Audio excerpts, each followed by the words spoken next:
Hello, can everybody see me? You can see the microphone. Mic check. Hello, hey guys. Can everybody hear me? See me? Oh my god, you can see all of the behind the scenes magic today. Ready for some book reading action. How is everybody? You can see. I gotta move this. Hang on. That? No, that's okay. We're just gonna live with it. How is everybody?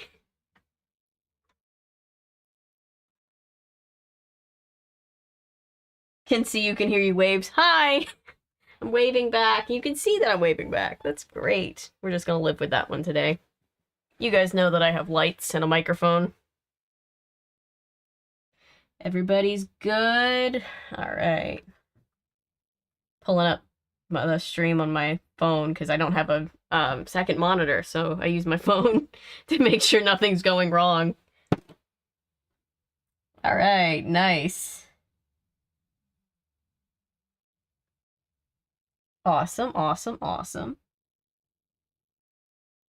Got bread to gnaw on? That's good. What kind of bread? Personally, I'm an Italian 5-grain kind of gal. Yes. The stream just becomes all about bread.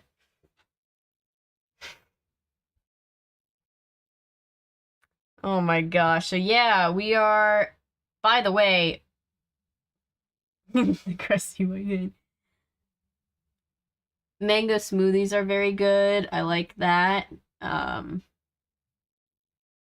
I was just sipping on a mango margarita a little earlier. Now I've just got tea. We're just back to the tea that everybody seems to think is gin. It's not gin, it's tea. It's very hot.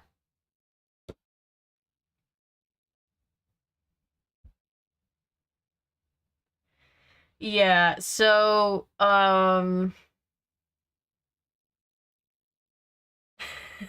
bread is also nice to talk about. Yeah, so, good news, we're finishing the book today. If it's the last thing we do, we're finishing the book today, because we only have 7 chapters left. I'm glad I spread the hot gin rumor. Was that you? I mean, I don't care. You can think that I drink gin. I do like gin. It's just funny because if I'm drinking on stream, you're gonna know about it. Not shy about when I actually am drinking. Now you're hungry for bread? Yeah. Is it dinner time for everybody? It's just after dinner time for me here. Yeah, so we're finishing the book today, because we only have 7 chapters left, so, like, if we were to leave off, we'd only have, like, 1 or 2 chapters left, and that would kill me, to only have that little. It's midnight where you are? Yeah, it's, 4. Okay. Yeah, I'm on the East Coast, so, you know, I'm sure it's different for everybody, but, yeah. So we're finishing the book. That's what I'm excited about. We've got about... How much more do we have? It's only 180 pages, which I stupidly thought was 1 stream worth of reading.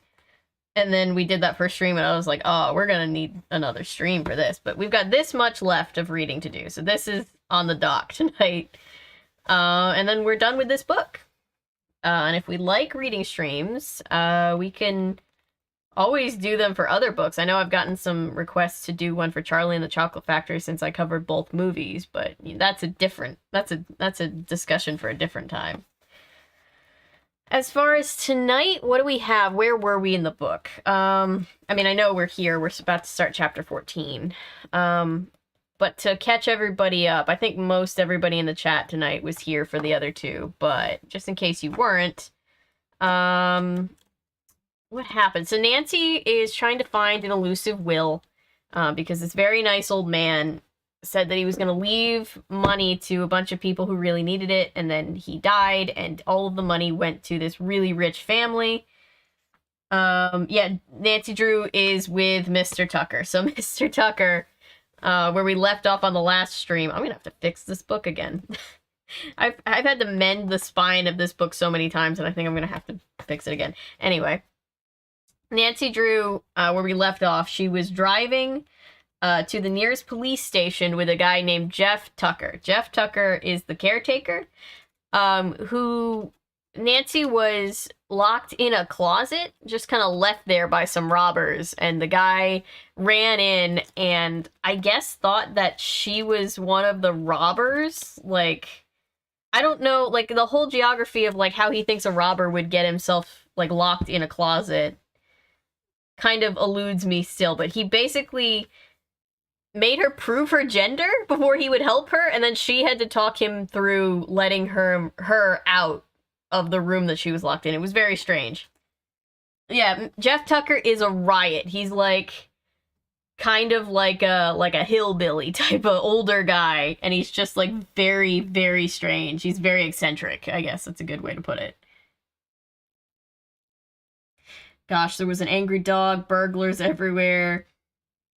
Iron Man took down Red Skull, I think. Yeah, that happened a couple chapters ago, I'm pretty sure.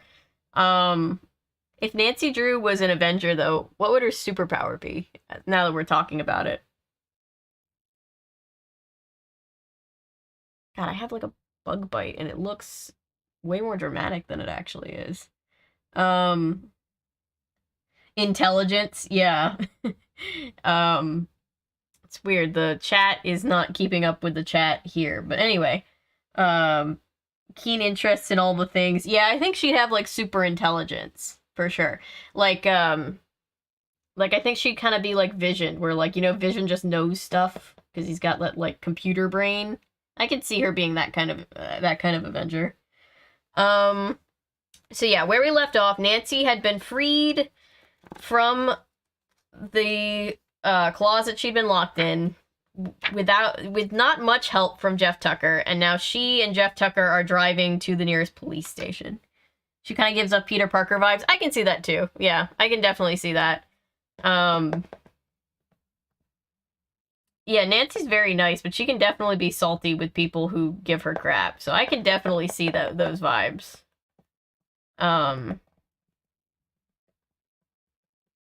Super sass. Yep. I know I've been talking about how pretty soon I'm going to start streaming my way through the Nancy Drew PC games by Her Interactive. I'm about to cover the third game in a regular video, and then I'm going to start from the very first one, and just stream all the way through. There's like a lot of those games, but they call it, there's like a thing, can't remember if it's like the in-universe help center or what it is, but it's called like Sassy Detective Central. I think it's like an in-universe thing that Nancy gets like sleuthing tips from, but it always makes me laugh. Sassy Detective Central. Just a regular sleuth, a super sleuth. I think she could help out the Avengers. We talked about how she would be helpful to Batman. She and Batman would make a good team. I think she's a help even without having any superpowers, because she's just really good at solving crime. But yeah, yeah, so that's what we're doing. We're finishing up this book. And yeah, just another chill stream. Yeah, so I'm gonna get into chapter 14 pretty soon. Just a second. A murder mystery with Sherlock Holmes, Jessica Fletcher, Columbo, Batman, and Nancy Drew would be epic. That would be epic. That would be more ambitious than Infinity War. No, I would love to see Nancy Drew go into the public domain. It's been like a life dream of mine to play Nancy Drew. That's like the dream. That's the dream part. I would love to make a Nancy Drew film. Yeah, she's just great. I dressed up as Nancy Drew one year in high school for Halloween. And I remember thinking that I could get that, like, spray-in temporary, like, hair color, and that would be enough to make this is my natural hair color. I didn't realize how hard it was for me to be blonde for the night. I should have just done a wig. I remember it didn't work. I was a brunette Nancy Drew. Coming soon 2020 something. Yeah. Yeah, that's the dream. I've always vibed with Nancy Drew. 2022. Yeah, hopefully.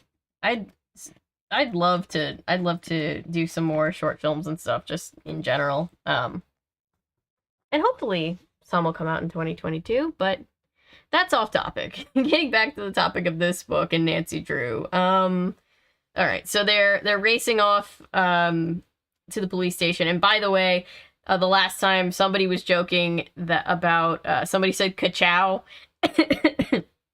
And so now I'm just picturing that Nancy's blue roadster is in fact Lightning McQueen.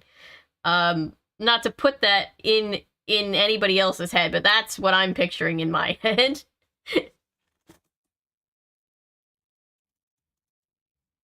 Oh my god, okay. How many chapters? Or how many pages in the chapter?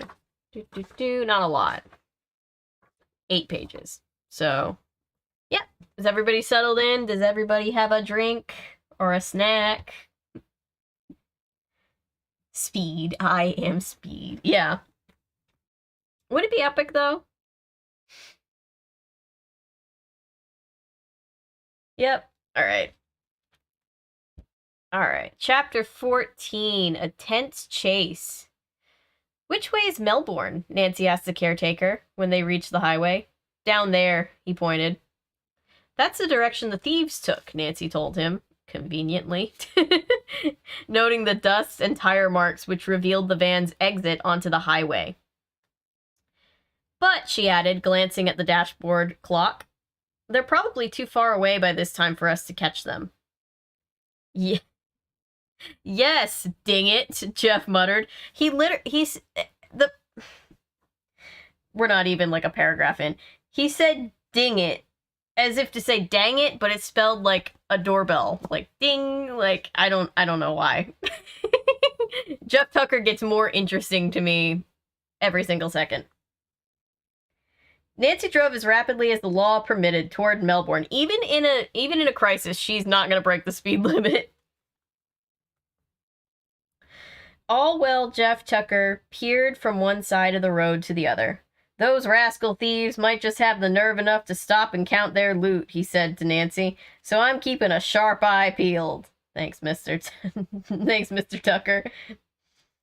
Nancy smiled in spite of the gravity of the situation. Maybe, she replied, though I doubt that those men would be so reckless. Yeah, he's got a very thick southern accent, I'm assuming.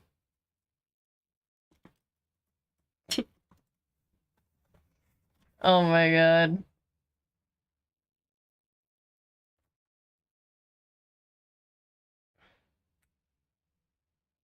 Yeah, okay. I'm caught up. Oh, there's a picture. This is, I think, Nancy talking to very unenthused looking police officers who are probably not going to help her because they never ever help her. Burglars reckless? Well, I never, right? Oh, I don't mean out in plain sight. They might have pulled off the road back of some of those closed up summer places.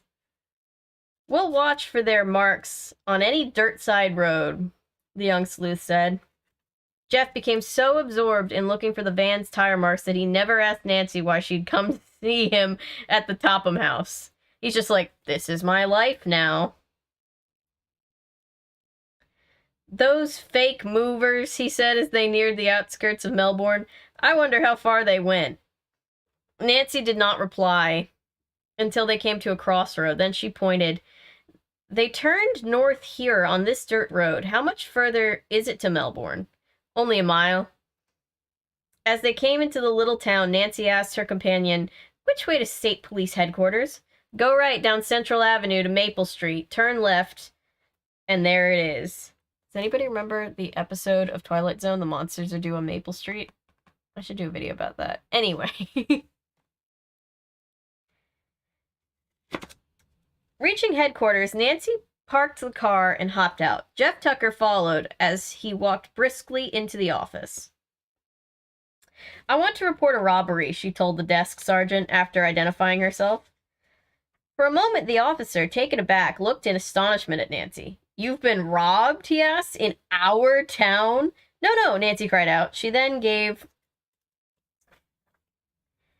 a quick but complete resume of what had taken place at the Topham's cottage. Jeff Tucker added his account. The police officer needed no further urging. Immediately, he summoned 4 men and issued orders.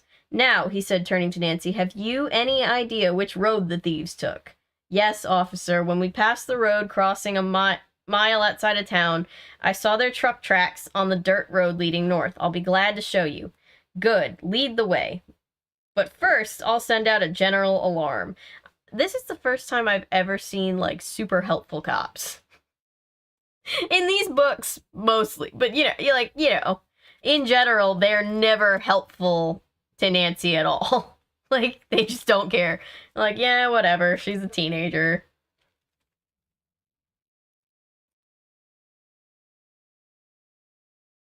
I see the police officer ACAB. ACAB indeed, by the way. So while we're on the subject. Looks like he's standing in front of a giant till. Yeah, he's sitting at, like, a desk. The lights make it hard to see, because these are just, like, little sketch drawings. But yeah, he's sitting at a desk back here, and there's another cop up here, and Nancy's like, hey, do your job, please. And they're like, okay. Anyway. Hooray! Nancy begged as she started out. Those thieves have at least an hour's head start. Did I say hooray and not hurry? This is going to be a long night. Hurry, Nancy begged as she started out. Those thieves have at least an hour's head start. Jeff Tucker had been advised to return to his home. Accordingly, he telephoned his son to come and pick him up in his car. Oh, he needs a ride. Good luck, he called as the others pulled away. I sure don't know how I'm going to break this to the Tophams. Nancy was sorry for him, but she felt a thrill of excitement as she proceeded up the street, the police car following close behind.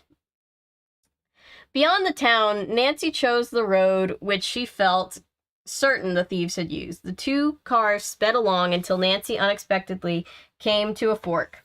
Both branches were paved and no tire marks were visible. Nancy stopped. The police car pulled up alongside. What's the matter? Asked the officer in charge, whose name was Elton. Now I'm just picturing Elton John. Hooray! Up the... yeah. It's gonna be such a long night. Goodbye, Mr. Tucker. Yeah. Goodbye, Mr. Tucker. You've been very entertaining. I'm not sure which way to go now. The policemen sprang from their automobile and began to examine the road. Officer Elton John, obviously, said that if a moving van had passed that way, its tire marks had been obliterated by other vehicles. It was impossible to tell which route the thieves had traveled. It'll be strictly guesswork from here, Officer Elton said to Nancy Drew. In that case, replied Nancy, it's my guess that the van went to the left.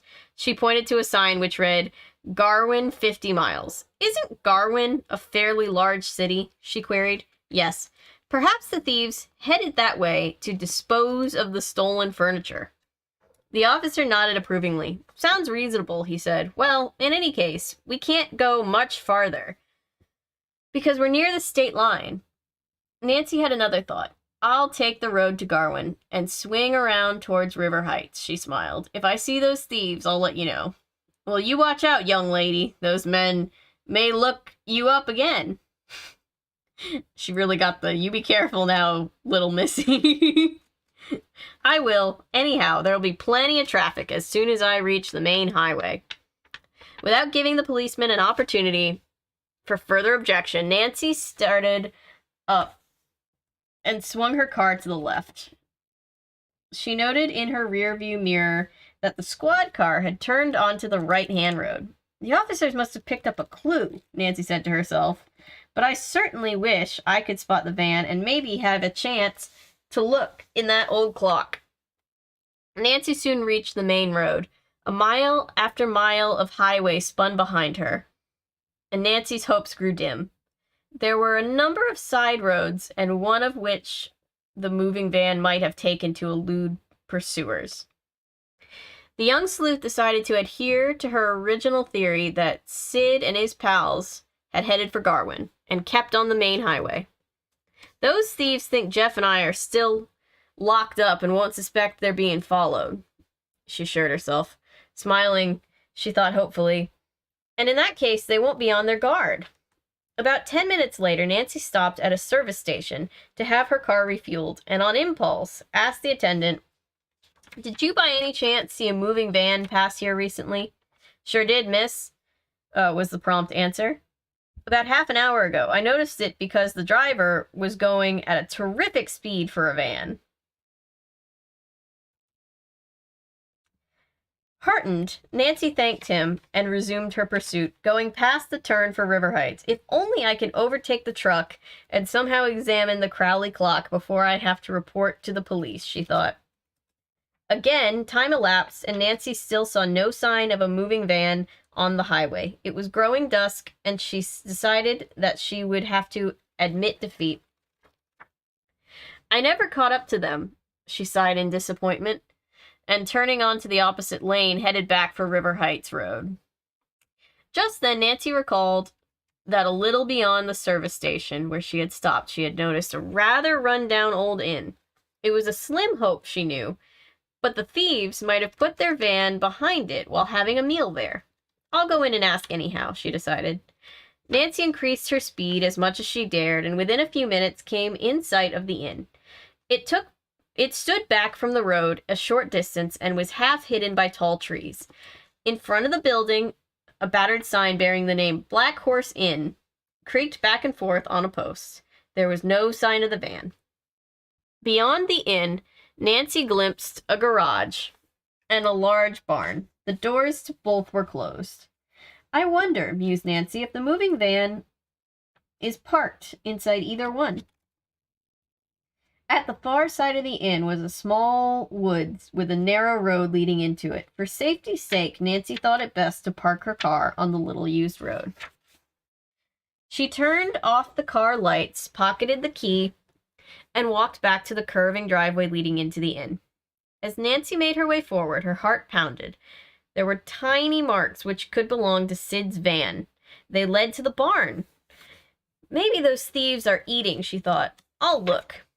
As Nancy stopped onto the porch, the sound of raucous laughter reached her ears. She tiptoed to a window and perched inside.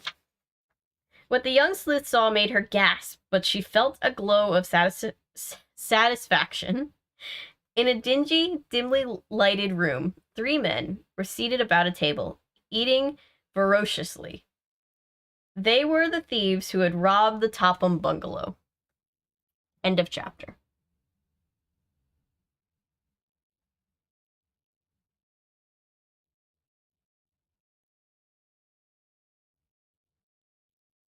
Nancy versus hardened criminals, likely armed. Should be alright. Yeah, Nancy is just like, wow, I hope I get to get into a one-on-one altercation with these known criminals. It should be fine. She's so, like, tenacious. I love her.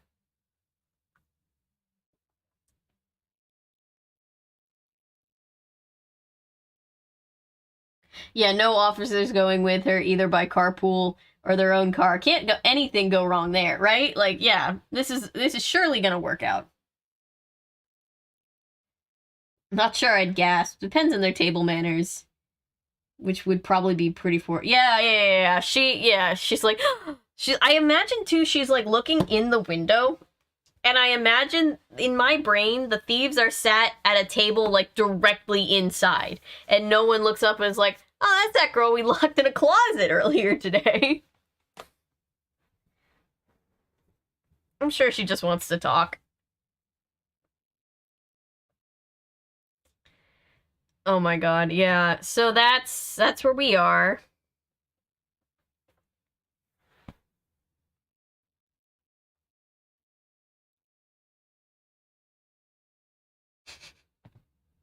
Yeah. Yeah. So she's parking good old Lightning McQueen around back, and she's gonna try to go into this barn and see if she can find their van, I guess.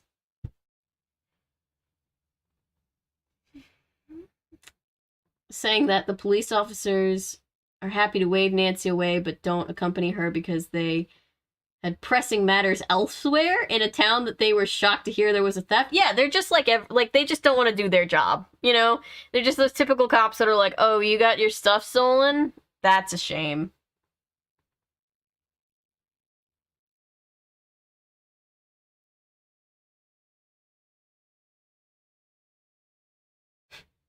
Yeah, it's pretty funny. Nancy is almost always doing the police's job for them. And they rarely ever say thank you. Usually they're just mad at her, you know, for doing their job. It's sort of like how in Sherlock Holmes, you know, like Lieutenant Lestrade would always be like mad at Sherlock even though he needed Sherlock. It's kind of like that.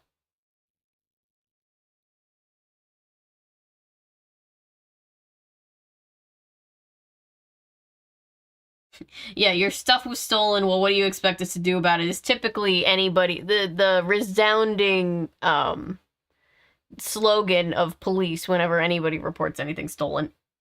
In my general experience. Yeah, they roll their eyes when you want to file a report. Yeah, they just don't typically seem to like doing their jobs, you know? Sorry. That's typically what I've known. Anyway, Nancy has been left in a very dangerous situation all alone. And the police have gone off in a completely different direction because they think they know more about this than Nancy. So, this is going well. I feel kind of bad for people who are missing this stream and we're here for the other two because there's already been, like, way more interesting stuff happening, I think, because we're in, like, the last, you know, the act 3 of the book. Although the book did start in a very affronting way when that kid almost died. All right, so we're on chapter 15.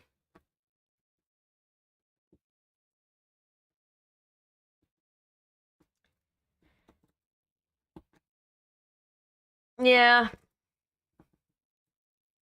Yeah, I'm sure there are cops that are, you know, not adverse to like filing paperwork, I guess. I'm sure they exist, but you know. These books definitely paint cops to be unhelpful in general. And given what we know in, you know, now about cops, well, what you know, I kind of support it. The whole Nancy's smarter than the cops. I can vibe with that.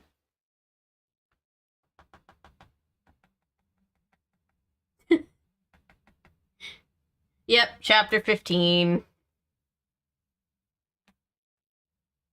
think that's what I said, right? Chapter 15? All right. Chapter 15 is Nancy's risky undertaking. We've already decided that it's pretty risky what she's doing. Just came in. Where are we? We're on chapter 15. Nancy has tracked down the robbers to a little diner, and she's trying to sneak into their van that's parked out back. She reported it to the police, but they're no longer with her, and she's just kind of completely on her own. More things change, more they stay the same. Pretty much, yeah.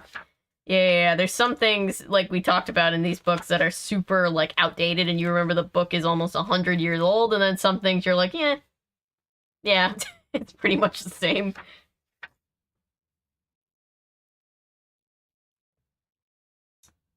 Alright, so chapter 15, Nancy's risky undertaking. I must notify the police at once, Nancy told herself as she recognized the 3 thieves.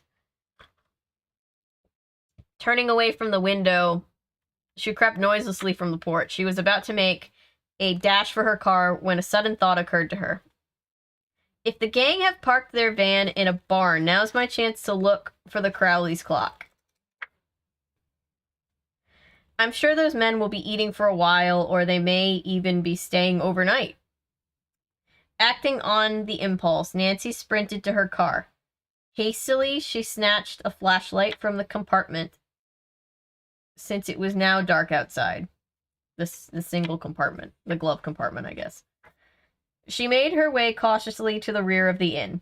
Reaching the barn, she tried to close the doors. She tried the closed doors, heart pounding. They had not been locked. As she slid back one of the doors, it squeaked in an alarming fashion. Anxiously, Nancy glanced toward the inn, but so far, she could tell her actions were unobserved. There was no one in sight. Focusing her flashlight, she peered hopefully into the dark interior. A cry of satisfaction escaped her lips. In front of her stood the moving van. "What luck!" she exclaimed, snapping off her light.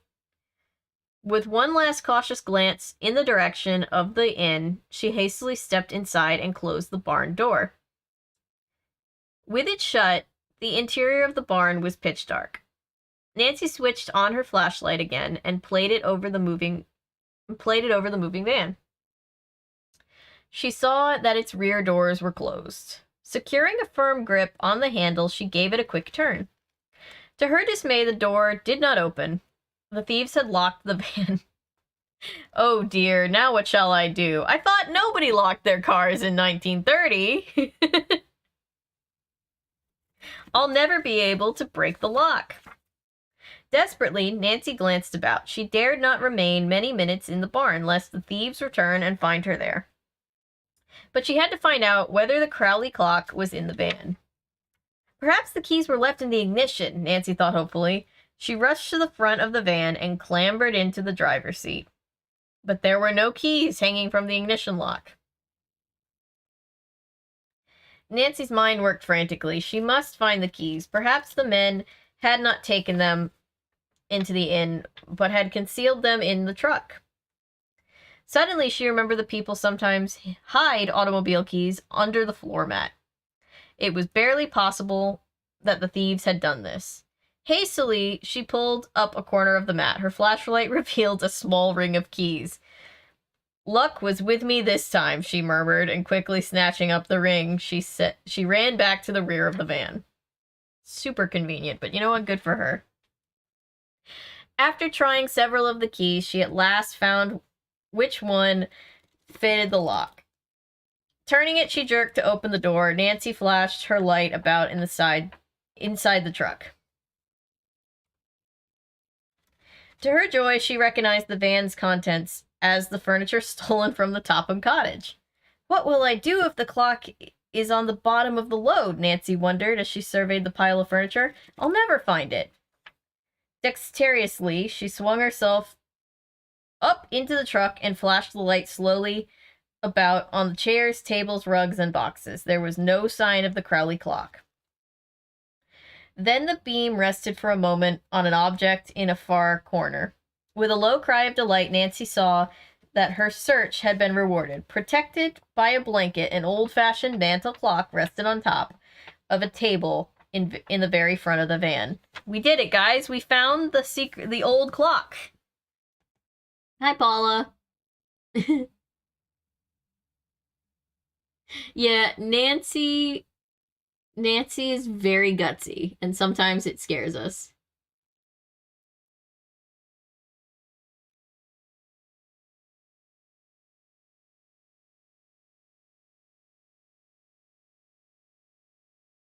I like the idea that the thieves will stay the night in the barn in their matching stolen onesies, saying goodnight to each other. Yeah, good night, good night, good night. They're camping. It's a camp out.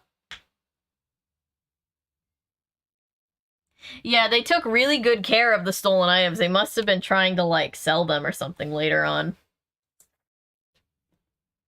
You don't want to sell, like, dinged up stolen merchandise.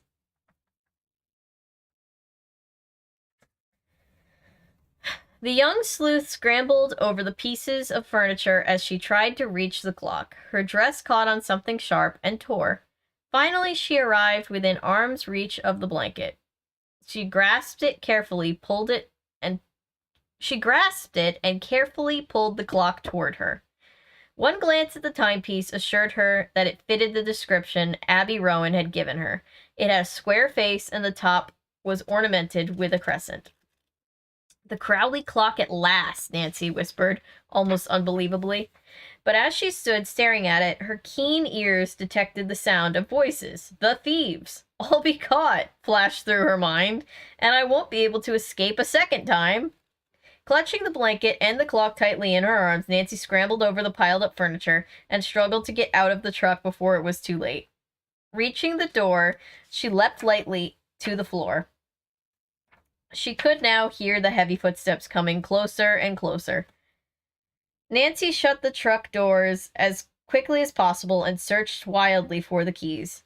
"Oh, what did I do with them?" she thought frantically. Oh yeah, because she has the keys, right? So they're going to be like, someone stole our keys. She saw that she had fallen to the floor and snatched them up. She saw that they had fallen to the floor and snatched them up. Hurriedly inserting the correct key in the lock, she secured the doors. But as Nancy wheeled about, she heard the men's angry voices directly outside. Already someone was starting to slide back the barn door. "Oh, what shall I do?" Nancy thought in despair. "I'm concerned." Yeah, I'm concerned too. I'm very concerned for you, Nancy. Jeez. She realized instantly that she could not hope to run to the front of the car and place the keys under the mat where she had found them. "I'll just put them on the floor," she decided quickly.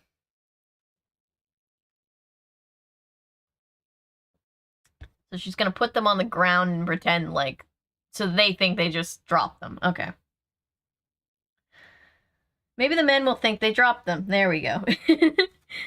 Then glancing frantically about for a hiding place, Nancy saw an empty grain bin. Running to it, still holding the clock, she climbed inside and dropped the blanket over her head just as one of the barn doors slid open. One of the men was speaking loudly. Nancy recognized the voice instantly. It belonged to Sid, the ringleader of the thieves.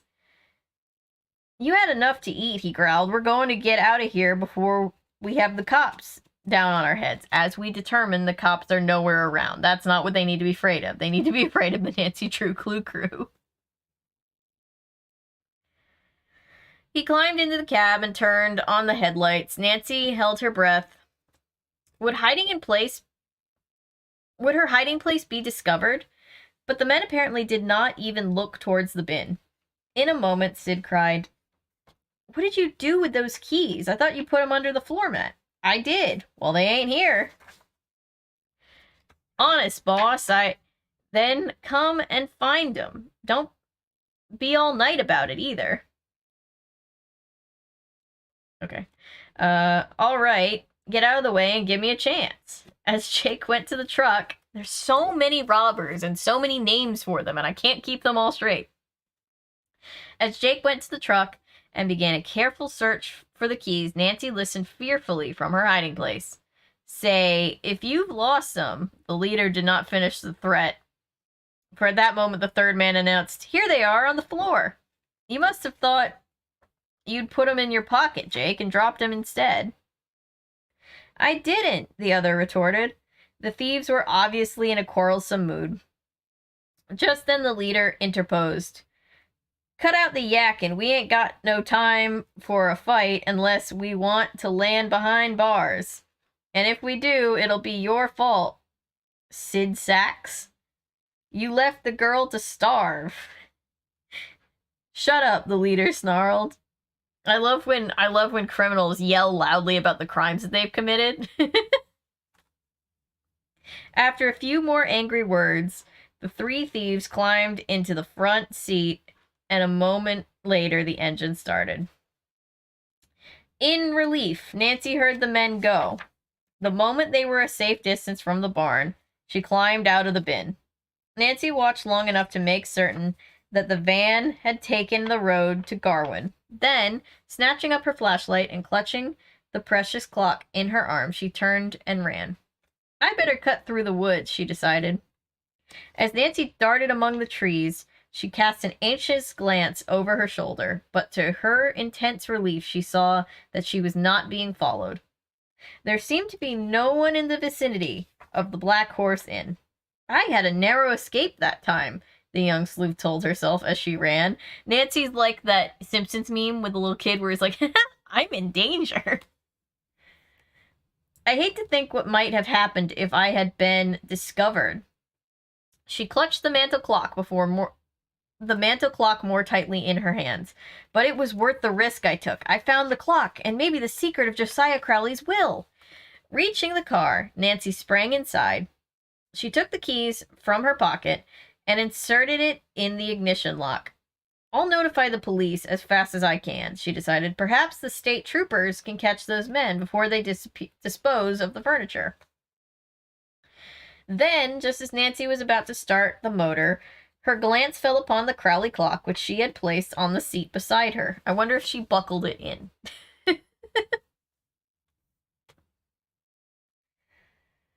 Where was I? Sorry, I lost my place. Did it contain old Josiah's mysterious notebook, as she suspected? Oh, I must find out. She got her flashlight out. Since the clock was too unwieldy to open inside the car, Nancy stepped out and laid it on the ground. Great, now she's out in the open again.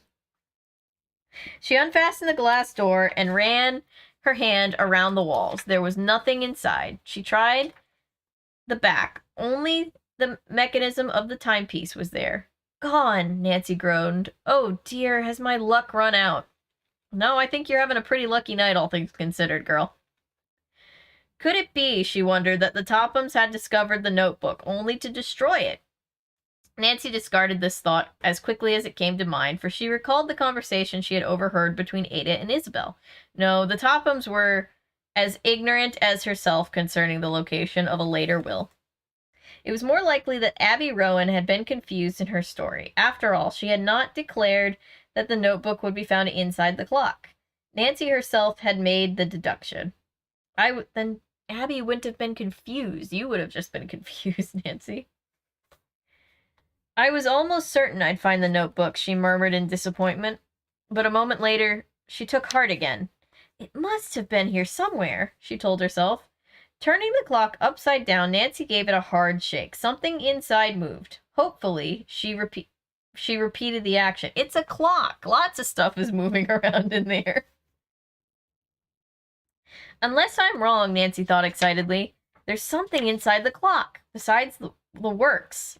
She examined more closely. An extra piece of cardboard, back of the face, and something in between the two. The notebook, maybe. After a vain attempt to remove the heavy cardboard face with her fingers, Nancy took a small screwdriver from the glove compartment. With the tool it required but an instant to remove the two hands of the clock and jerk off the face. As the cardboard fell to the floor, Nancy peered inside and gave a low cry of joy. There, at one side of the clock, attached to a hook in the top, dangled a tiny, dark blue notebook. And there it is. Oh my god. So, Nancy almost died, but she did it. That's the important thing. LOL indeed. Nancy Drew Clue Crew sounds like an animated reboot. So Nancy Drew Clue Crew is something that I believe is said in the Nancy Drew rap. There's a Nancy Drew rap made for the first Nancy Drew PC game. I'm gonna play it when I live stream that. I'm pretty sure I included it in the video I did about that game a couple years ago. Nancy Drew dying now would make it difficult to continue the well-established series. Yeah, pretty much.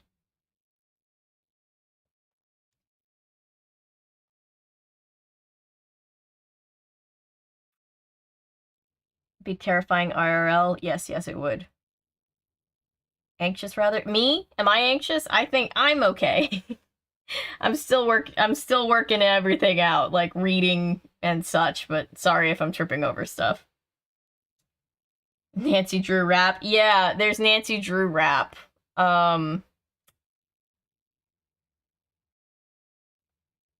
Is that a computer game? Yeah, so Her Interactive made a bunch of Nancy Drew PC games.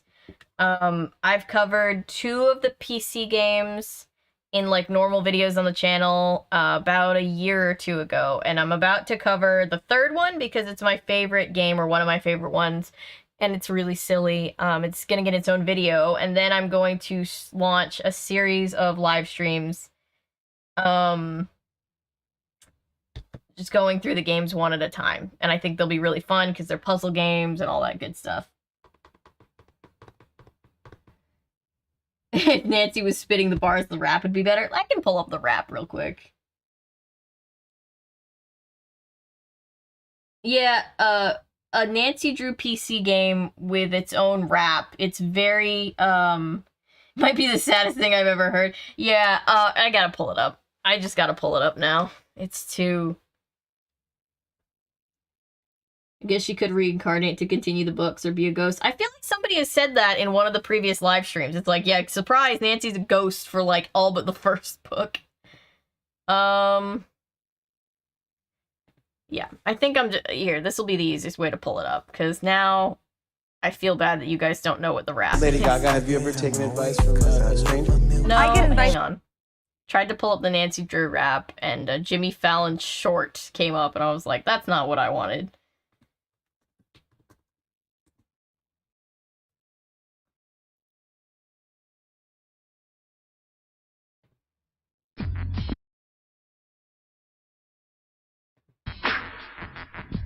Can you guys hear any of this? Are you guys hearing anything? Yeah, Ghost Nancy Drew books would be pretty fun. Meme stream segment.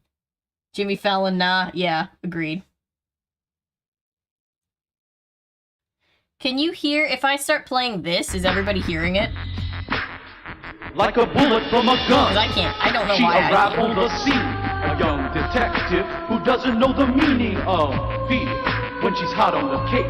No time to waste when you're face to face with an evil that is looking, but you just can't see it. Persist, persevere. It's kind of scratchy. Yeah, it's from an old PC game. Say you in a jam. I don't know why I can't hear it. Strange. You But don't yeah, know this is what the to Nancy do. Drew rap. Get Shout out to down with Argle the Drew Funk. crew. If anybody can hear it.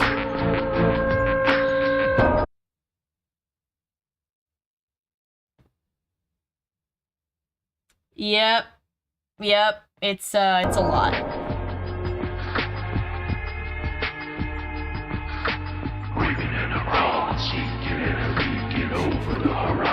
feel like I'm just scarring everybody for life.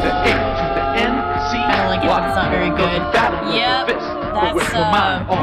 That's how I feel about most of the things that bad I cover on boys this and channel. girls, Not most. your Just a history lot of them. locked up, where your choices are few. A resident of a rude with So yeah, Nancy Drew rap. Thought it was worse. Yeah, no, it's bad. No, it's really, really bad. Gangster's Paradise. Oh my god, it's a lot. It's a whole lot. Now it's just playing out of this, but yeah. It's so funny to me because it's so bad. It's so 90s. It's so late 90s. This was something that was hidden in the files on the original Nancy Drew game, like the first one that they did. The 90s were a mistake. I think the 90s were pretty fun. It's the whitest thing to ever exist. It really, truly is. It is that. It is terrible. But this has been a meme because the Nancy Drew PC series has a very small but very dedicated fandom. And inside the fandom, this is like their biggest meme. Oh my god. Yeah. It does give off Weird Al Yankovic vibes. So I have no idea why I can't hear what's playing on my system, but at least you guys could hear it, so that's good.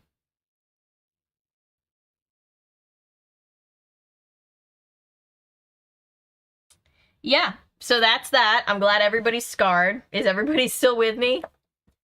I just look and like the stream is just lost like everybody. Everybody's gone.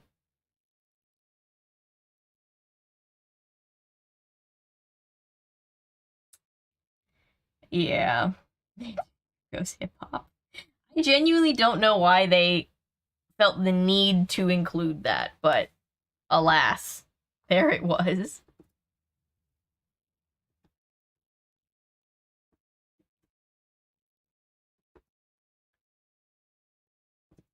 Rapping for Jesus? Oh god, I think, oh no. I think we're thinking about the same thing. Yeah, no. Just got a flashback.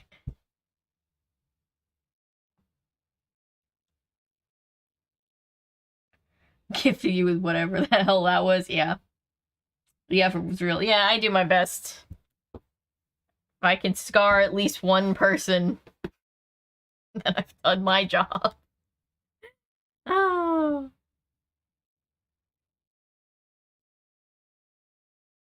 Yeah, there's definitely some stuff from the 90s that was definitely a mistake. I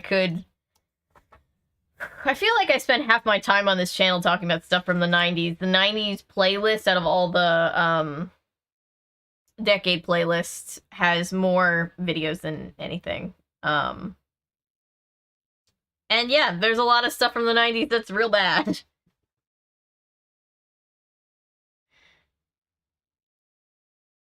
Where's Bible Man when you need him? Oh god. Jeez, Bible Man. Does anybody remember when I did a video about an episode of Bible Man? I was so scarred by Bible Man.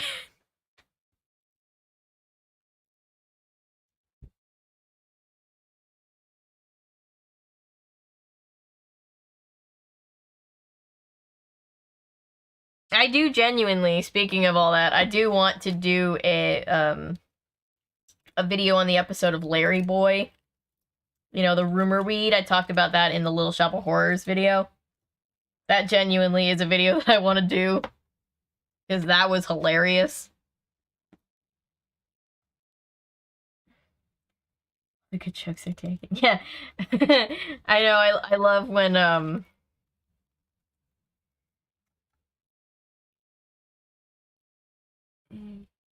sorry, I'm being distracted by the chat.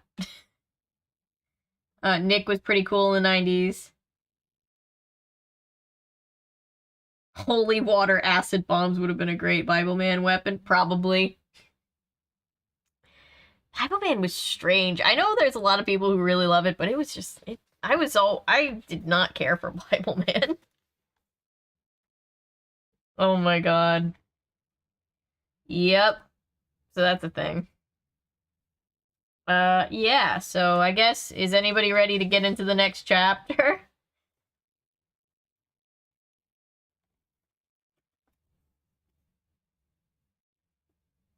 Yeah, I mean, technically, yeah, I technically also was created in the 90s, but you know. Oh, do you not know what Bible Man is? So Bible Man was a Christian superhero TV show. And it was something. It was really something. Not to plug my own videos, but I did a video about an episode of Bible Man, and it's a lot.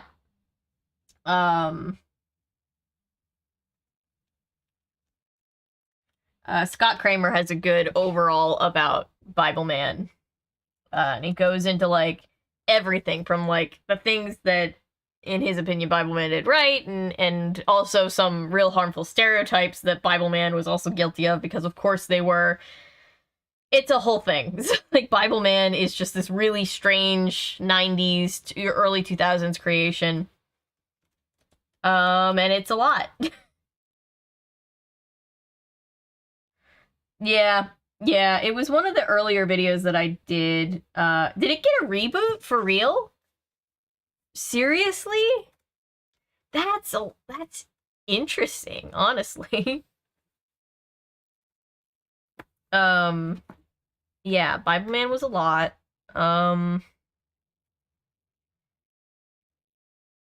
I think there's a lot of, like, I Stand By animated series. Oh, I think I did know about that. I think I did get a request a long time ago to cover that.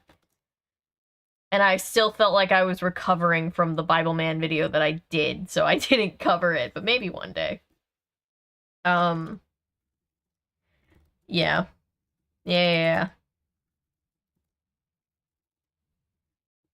I still stand by the fact that there's a lot of really, memeable moments from VeggieTales for anybody who grew up with VeggieTales. Martian Matter. I don't remember that.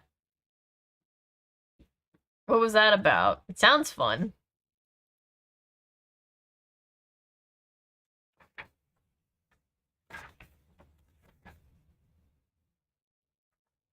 Getting close to the end. Oh my god, it's happening.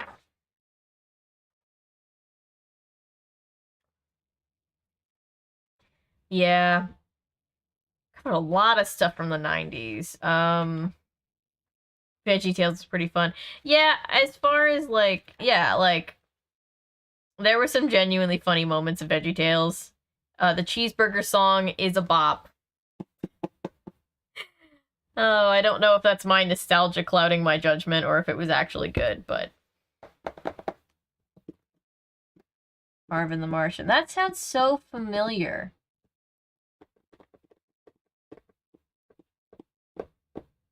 I should look into that. That could be a fun video.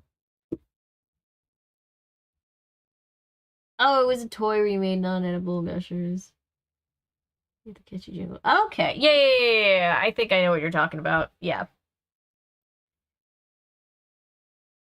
Shoot, you said commercial. I just realized that like 2 months ago I did that volume 1 of 80s commercials and I meant to come back and do the other half of the video compilation. I never did. I should do that. It was a Nick show? Okay. Yeah, I gotta look that up. There's some things, like, that you think I would know more about, considering that I've been the nostalgia hub for 2 years on YouTube, and I don't. But I will look it up. But anyway, getting back to Nancy Drew, close to being done. Well, not close. We got a few more chapters, but, you know. 5 more chapters. This is chapter 16, called The Capture. And if we don't capture at least one bad guy, I'm gonna call false advertisement on the name of the chapter. Chapter 16, The Capture. Eagerly, Nancy removed the little notebook from the hook. By holding the book directly under the beam of her flashlight, she could make out the words on the cover. Property of Josiah Crowley. I found it at last, she thought excitedly. Quickly turning the first few pages, she saw that they were yellowed with age. The writing was fine and cramped, and the ink had faded. The pages were crowded with business notations, and it was difficult to make out the words. Nancy was thrilled, for she was positive that the notebook would disclose what Josiah Crowley had done with his last will. Yet she realized that she could not hope to read through the book without a considerable loss of precious time. She must not delay another instant in reporting it to the police. I'll read the notebook later, she decided, and tucked it into her pocket. Then she put the clock together.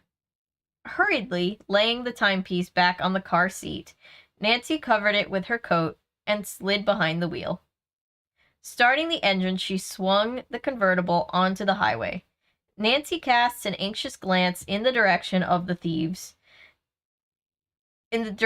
thieves had taken, and watched for the side roads down which the men might turn to avoid the main highway.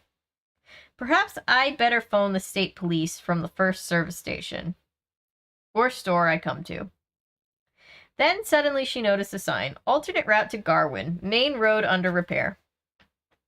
Reaching the intersection, she stopped to see if the familiar tire marks of the van indicated it had turned onto the dirt road. It had. Now what shall I do? As Nancy debated, she saw a car coming toward her. Her hopes soared. She could not be mistaken. It was a police prowl car with a red revolving roof light. Nancy has the best luck in the world, doesn't she? Just...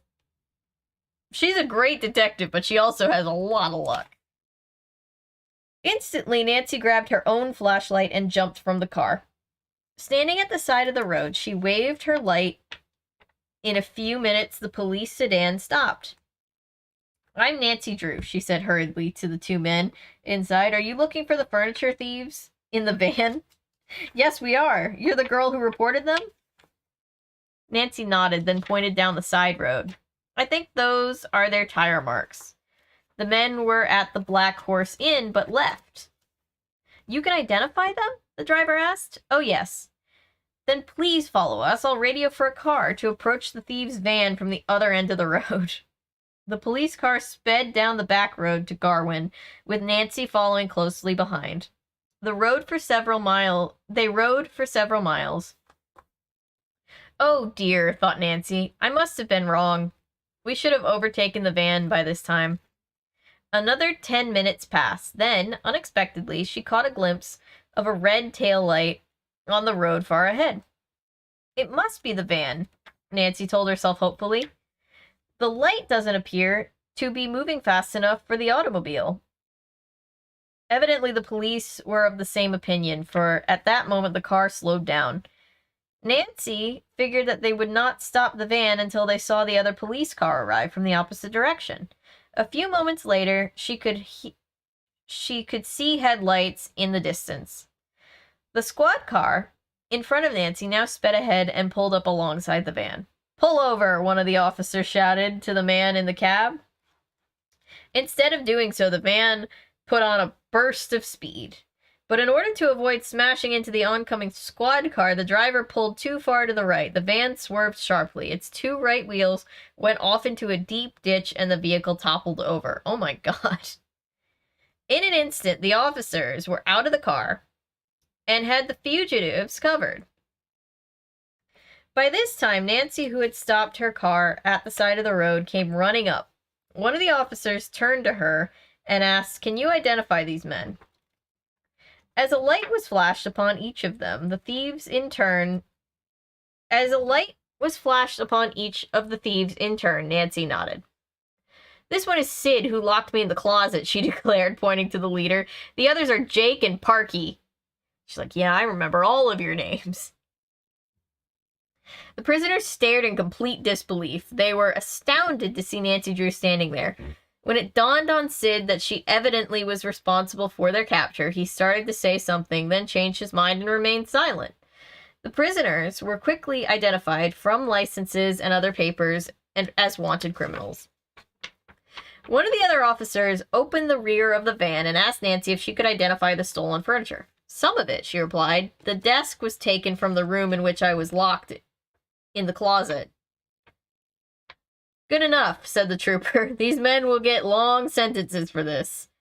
They'll be held on several charges. Are you willing to go with us and prefer charges against them?" "Yes, if it's necessary," Nancy promised reluctantly. But I don't live in this county, and I'm eager to go home right away. Don't you have enough evidence against them?" She's like, "Can't you do this without me?" "I think they're the same men who stole several silver heirlooms from the Turner sisters." Sid and his companions winced, but did not speak. "I see," said the trooper. "Well, I guess there's no need for you to go to headquarters now," the officer admitted. "I'll take your address, and if your testimony should be required, I'll get in touch with you." When Nancy showed her driver's license as identification, the policeman glanced at her with new interest. Taking her aside, he said, "So you're the daughter of Carson Drew. I see you're following in his footsteps, starting rather young, aren't you?" Phineas and for a moment, "Aren't you a little young to be a master detective?" Nancy laughed. "It was only by accident that I arrived at the Topham bungalow at the critical moment," she protested modestly. "Not many girls would have used their wits the way you did," the officer observed. "Unless I'm mistaken, these fellows are old hands at this game. They're no doubt men who have been stealing various things from around Moon Lake for a number of seasons. The residents will be mighty grateful for what you've done, and And that Mrs. Topham you spoke of. She ought to give you a liberal reward for saving her household goods. Nancy shook her head. I don't want a reward. Really, I don't. Just the same, you've earned one, insisted the officer, who said his name was Cohen. If you'd like, I'll tell my chief the whole story and he'll take the matter up with Mrs. Topham. You don't know her, Nancy remarked, and I do. She'd never offer a reward. Even if she did, I wouldn't accept it. After a slight pause, she added, in fact, I prefer that my name not be mentioned to her at all. Officer Cohen shook his head in disbelief. Well, all right then. If you're sure you don't want any credit for capturing the thieves, I won't say anything. You're certain? I am, Nancy replied firmly, for a particular reason of my own. The trooper smiled. It must be a mighty good one. There is one favor you might do me, said Nancy. Ask your chief to put in a good word for the caretaker, Jeff Tucker. To the Tophams. Perhaps then he won't lose his job. Be glad to, Officer Cohen promised. And if you're really anxious not to figure into the case, I'll see what I can get along without your testimony. Nancy thanked him, then suddenly thought of the old clock. At the moment, it was lying on the front seat of her car, less than a dozen yards away. Should she reveal the information? She decided against doing so in front of the thieves, who thought they could not hear what she had been saying. Though they could not hear what she had been saying, could see everything plainly. I'll wait until a more opportune time, Nancy concluded. It was agreed among the state policemen that one of them would stay and guard the van and keep a radio car standing by there. The other 3 troopers would take the captive thieves to headquarters. The 3 prisoners, their faces sullen, were crowded into the car. One of the troopers took the wheel, while the other one beside him kept the handcuffed trio closely covered. Officer Cohen, a strapping, husky man, turned to Nancy. I'll ride with you, he said. You're going past headquarters on the main road? I'm on my way to River Heights, she responded. Then the station is on your route. You can drop me off if you will. What? Why, of course, Nancy stammered. I'll be glad to.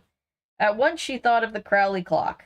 What if Officer Cohen should not accept her explanation as to why she had helped herself to the heirloom and its strange contents?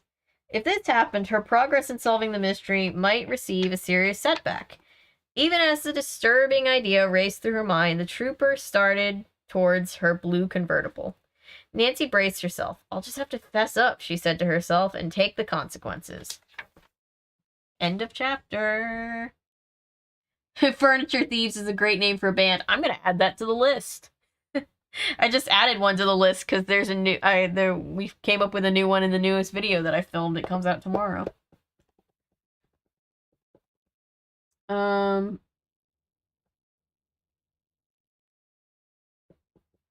trying to catch up with the chat. Does anyone remember ordering from Scholastic Books? I owned a lot of Scholastic Books. I don't remember ordering. But I did laugh because I own a bunch of these Nancy Drew books. In the back of one, there's like an old like mailing form to like mail in and order more books. From back in the day, which I thought was very funny. Roll 20 luck. Yeah, she rolls 20 every single time.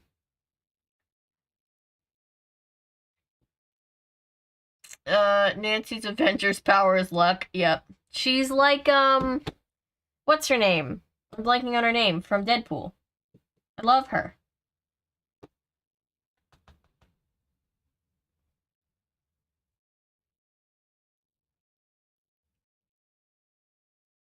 The real criminals were the ones that sold them the van. I know, wasn't that a harrowing experience for everybody involved? Domino. Yeah. I love Domino. She's like that.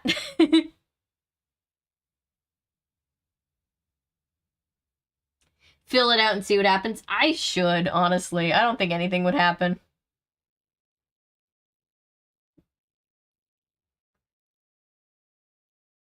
Yeah, Domino.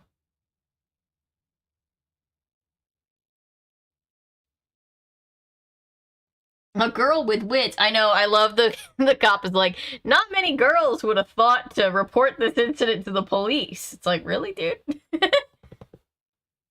Kind of discrediting a whole gender there, don't you think?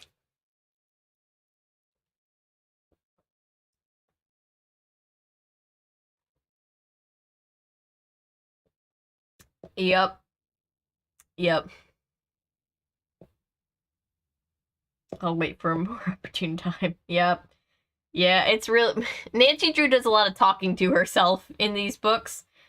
And it's so funny because I'm always trying to decipher what she's saying out loud and what she's saying to herself. Just because of the way that it's written. It's all in quotations, just like if she was speaking it out loud. Books were written by who?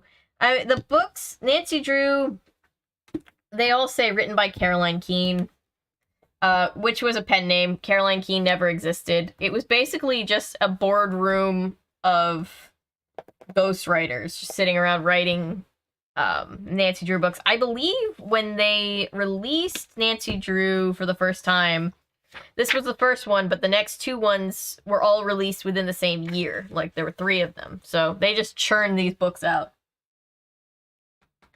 Because they're too busy doing your damn job, officer. Exactly. Exactly that. Yeah. So, these books were written by Caroline Keene, which is a pen name. I'm pretty sure it's the same thing. Ghostwriters. Yeah, they're all ghosts. They're... Are they old dudes with issues against women? Probably. It was 1930. You know, it was more than likely. But eventually some women did actually start writing books for the Nancy Drew series, which, I'll also look into which ones those were, and maybe we can compare how the writing differs, if at all.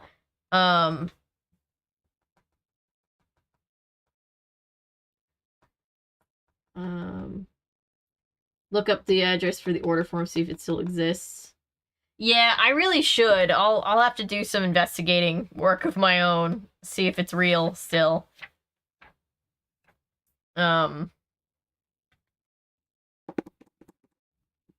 Yeah, but Caroline Keene, pen name, and I think I could be wrong, but I think it's the same thing with Franklin W. Dixon, who's credited for writing the Hardy Boys books. But I'm not as knowledgeable about the Hardy Boys series. Although I'm really into Only Murders in the Building, and they talk about reading all the Hardy Boys books, and so I want to go back and read Hardy Boys books now.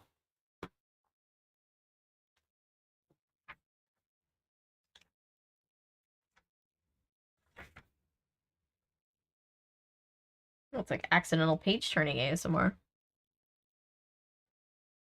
The women probably won't be treated like idiots in the books written by women. Probably. That's my guess. I haven't read any of these in a really long time, so we'd have to do a comparison. Yeah.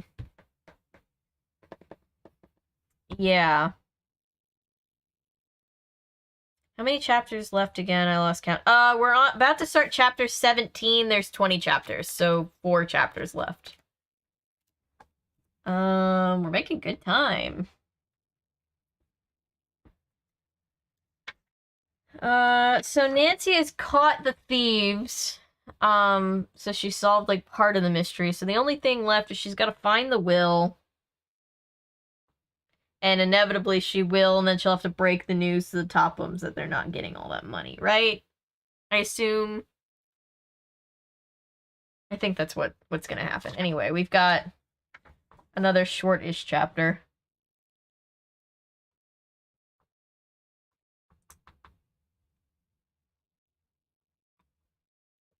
Okay. Chapter 17.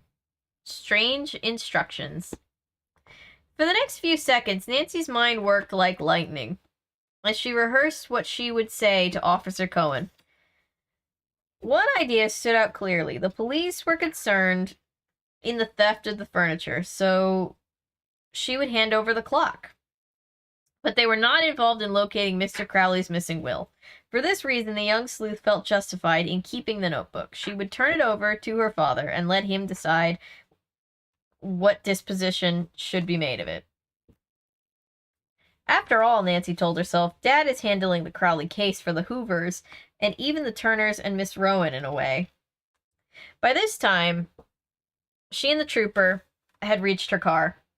Would you like me to drive? He asked. Why, yes, if you wish, Nancy replied, but first I want to show you something. She added as he opened the door for her. I have some stolen property here. What? What? That's not me saying it, that's the officer. He says, what?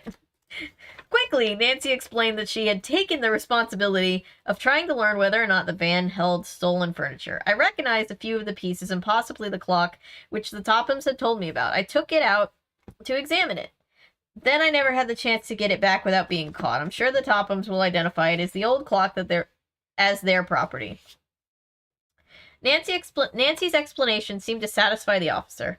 I'll take it to headquarters, he said. Let's go. He laid the clock on the rear seat, then slid behind the wheel and drove off.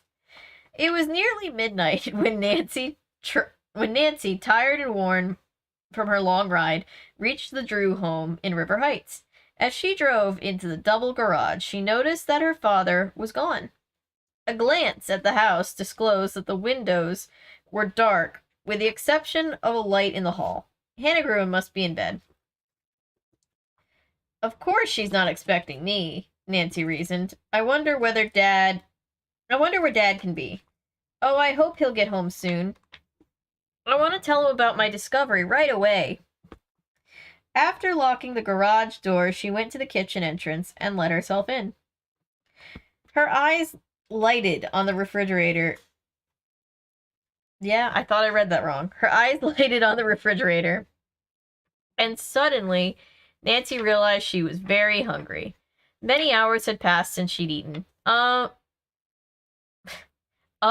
Food, she thought.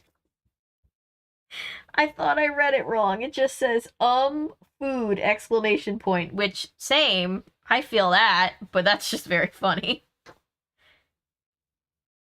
Just as Nancy opened the refrigerator door, she heard steps on the stairs, and Hannah Gruen, wearing a sleepy look, appeared in robe and slippers. Nancy, cried the housekeeper, instantly wide awake. Surprise, Hannah, darling. Nancy gave the housekeeper an affectionate hug and kiss. I'm simply starved. Haven't had a bite since lunchtime. Why, you poor dear, the housekeeper exclaimed in concern. What happened? I'll fix you something right away. As the two prepared a chicken sandwich, some cocoa, and Hannah cut a large slice of cinnamon cake over which she poured hot applesauce, Nancy told of her adventures. How did it take 2 people to make a chicken sandwich? That's a question that I have. Anyway, the housekeeper's eyes widened. Nancy, you might have been killed by those awful men. Well, I'm certainly glad they've been captured. So am I, declared Nancy fervently as she finished the last crumb of cake, and I hope the Turners got back their silver heirlooms. How about the Tophams? Hannah Gruen questioned teasingly. Somehow, said Nancy with a wink, that doesn't seem to worry me. Then she asked, where's Dad? Working at his office, Hannah Gruen replied. He phoned earlier that something unexpected had come up in connection with one of his cases. Then I'll wait for him, said Nancy. You go back to bed, and thanks a million. The sleepy housekeeper did not demur. Left alone, Nancy tidied the kitchen and went to the living room. Now to find out what became of Josiah Crowley's last will, she thought excitedly, as she curled up in a comfortable chair near a reading lamp.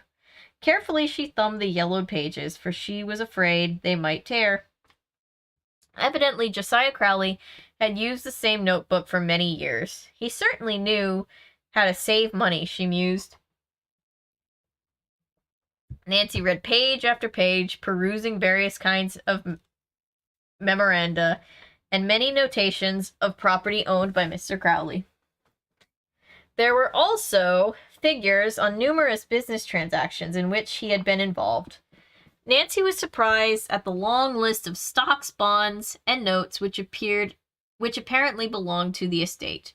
I had no idea Josiah Crowley was worth so much, she murmured. Well, he was promising money to, like, everybody, so that's good news, I guess. And good for Josiah. After a time, Nancy grew impatient at the seemingly endless list of figures. She skipped several pages of the little notebook and turned towards the end where Mr. Crowley had listed his possessions. Why, what's this? She asked herself. Fastened to one page was a very thin, flat key with a tag marked 148. Suddenly, a phrase on the opposite page, "my last will and testament," caught and held Nancy's attention. Eagerly, she began to read the whole section. He wrote his will in the notebook? Oh my god. "I found it," she exclaimed excitedly. "I'm glad I didn't give up the search." The notation concerning the will was brief. Nancy assumed the cramped writing was Josiah Crowley's. It read, "To whom it may concern." You guys ready? This is the last will and testament of Josiah Crowley. "To whom it may concern, my last will and testament will be found in a safe deposit box number safe deposit box number 148 in the Merchants Trust Company. The box is under the name Josiah Johnson." I thought it was going to be the will. Now I'm sad. "And this is the key to the box," Nancy told her. Nancy told herself. For several moments, the young sleuth sat staring ahead of her. It seemed unbelievable that she had solved the mystery, but surely there could be no mistake. The date of the entry in the notebook was recent, and the ink had not faded as it had on the earlier pages. "There is a later will," Nancy exclaimed aloud. "Oh, if only it leaves something to the Turners. And the Matthews, and Abby Rowan, and the Hoover girls. Then Allison could take voice lessons, and little Judy would be taken care of," and Nancy hurriedly read on, hoping to learn something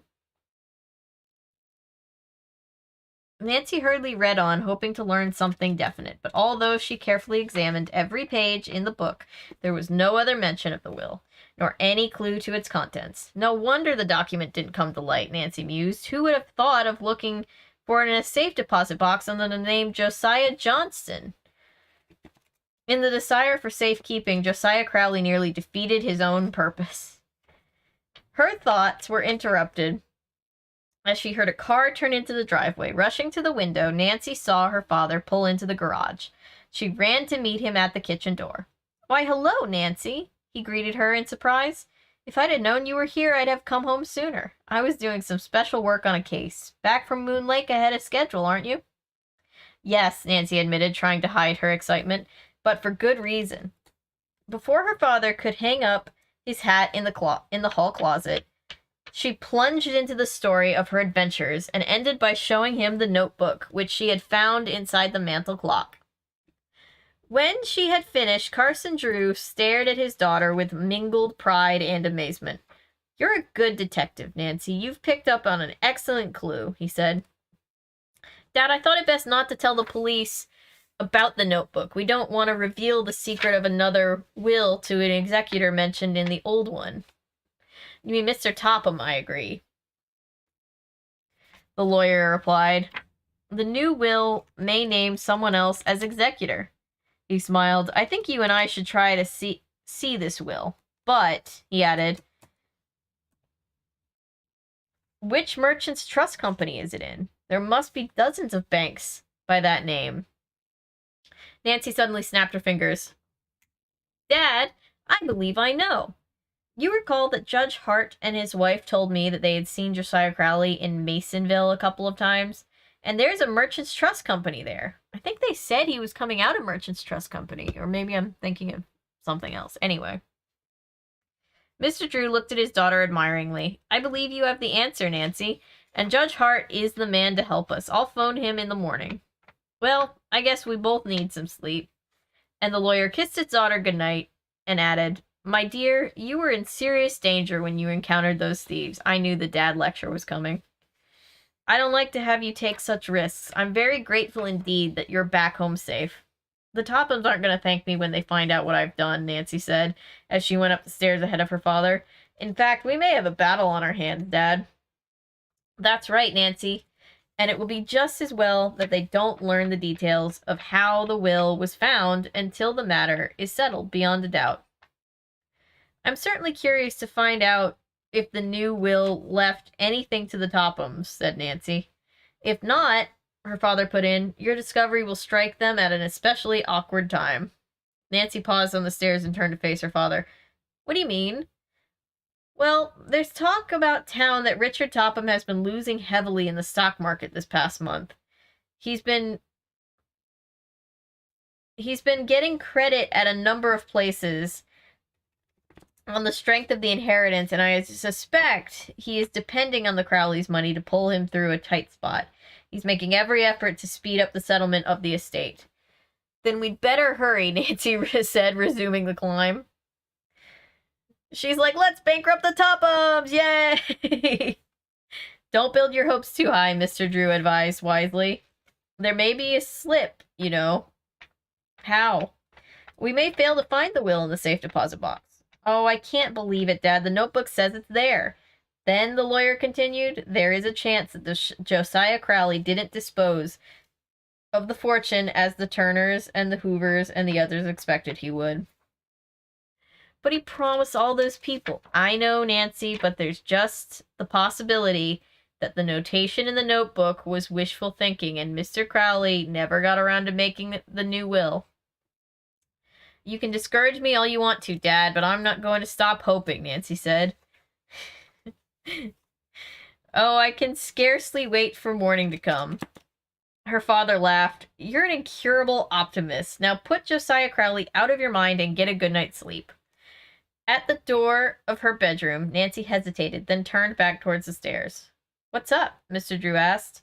Without answering, Nancy ran down to the living room, picked up the notebook which lay on the table, and hurried back up the carpeted steps. After all I've gone through to get my hands on this, she told her father, I'm not going to take any chances. Nancy laughed. Tonight, I'll sleep with it under my pillow. And if someone wants to steal it, they're gonna have to pry it from my cold, dead hands. Bankrupt the Tophams, Avery 2022. It's what Nancy said, pretty much. She was like, yeah, let's hurry. Let's make sure they don't get that money. Oh my gosh.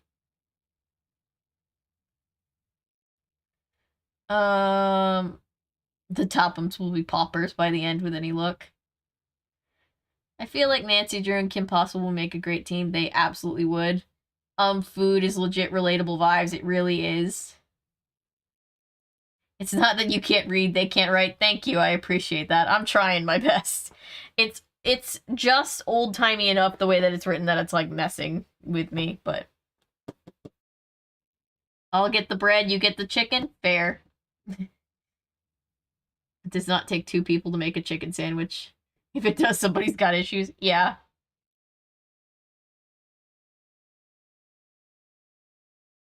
Doesn't feel like it would hold up in court or whatever, will a notebook. Well, good for him. It was not actually in the notebook. I thought this dude literally was just like, here's my will, and like wrote it on a napkin and like stapled it in. But apparently there's a real will somewhere.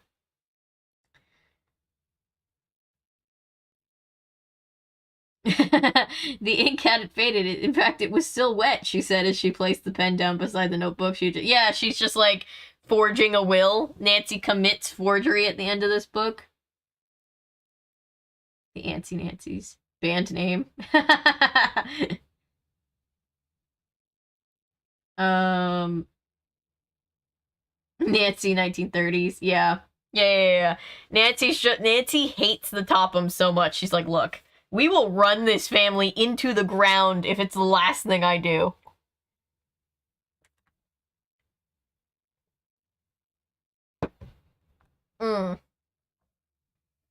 Alright, 3 more chapters. Getting there, guys. For those of you that have been here, well, for all of you here, but especially those of you who have been coming back, I appreciate it so much. Nancy commits forgery more at 6, yeah. Nancy's gonna become a hardened criminal. The Tophams need to be toppled, yeah. Hop in, bitches, we're bankrupting the Tophams. Pretty much, yeah.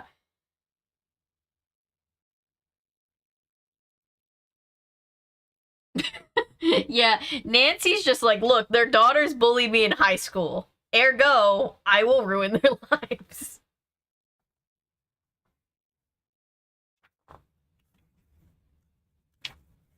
Oh, we have another picture. Is that Nancy's dad? He looks like Gregory Peck.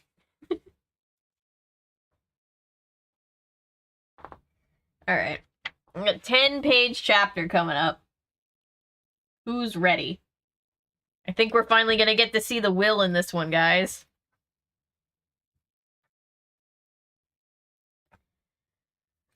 Oh, chapter 18 is called A Suspenseful Search. You're ready? Hell yeah, I'm ready too. When Nancy awoke the following morning, bright sunlight was streaming through her open bedroom window. As her eyes turned towards the clock on her dresser, she was alarmed to see that it was a little after 9 o'clock. How could I have overslept on a morning like this? She chided herself. Quickly running her hand under the pillow, she brought out the Crowley notebook and surveyed it with satisfaction. What a surprise the Tophams are going to get, she murmured softly. After hastily bathing and dressing, Nancy hurried downstairs, looking very attractive in a blue summer sweater shirt. She kissed Hannah Gruen, who said a cheery good morning, and told Nancy that Mr. Drew had already left for his office. I like that we get fashion updates on Nancy. You know, they want us to make sure that we know that she's fashionable at all times. Oh dear, Nancy said. I wonder if he forgot our date. No, indeed, the housekeeper replied. He phoned Judge Hart and expects word from him by 10 o'clock. He'll let you know the result. My goodness, Nancy, you've really made a big discovery. I do hope everything turns out for the best. She went into the kitchen, but returned in a moment with a plate of crisp golden waffles. Better eat your breakfast, she advised. Your dad may call any minute. Nancy ate a dish of strawberries, then started on the waffles. I thought they were going to say that she just, like, snubbed the waffles, and I was going to be very upset. These are yummy, she started pouring maple syrup over a second one. She had just finished eating when the phone rang. I'm telling you, she's got the best luck. Mr. Drew was calling to say Judge Hart had made arrangements at the bank. Come to my office with the notebook and key, Nancy. We'll start from here. I'll be right down, Dad. Nancy went upstairs for her purse, then drove to her father's office. I have the notebook with me, she told the lawyer. Do you want it? We'll take the book along. I want you to show it to the head of the trust department at the bank, Mr. Drew said. It's our proof we have good reason for taking a look in Mr. Crowley's box. After leaving a number of instructions with his private secretary, Carson Drew followed his daughter from the office. He took his place beside her in the convertible. I'll never get over it if we don't find a newer will, Nancy declared as they drove along. A flush of excitement had tinted her cheeks, and her eyes were bright. You must remember one thing, Nancy, returned her father calmly. Crowley was an odd person and did things in an odd way. A will may be there, and again it may not. Perhaps he only left further directions to finding it, like National Treasure. I remember one case in Canada years ago. An eccentric Frenchman died and left directions to look in a trunk of old clothes for a will. In the pocket of a coat were found further instructions to look in a closet of his home. There his family found a note telling them to look in a copper boiler. The boiler had disappeared, but it was finally located in a curiosity shop. Inside, pasted on the bottom, was what proved to be a word puzzle in Chinese. Then the old man's heirs were about to give up in despair when the puzzle was solved and the old man's fortune was found. A bag of gold under a board in his bedroom floor. That was a lot. At last they found it, said Nancy. The trip to Masonville was quickly accomplished, and Nancy I'm sorry, I've lost my place. That was quite a lot, and I probably stumbled over it. But that basically was a written version of what a Nancy Drew game is like. It's just like you find a thing that leads to another thing that leads to another thing that leads to another thing.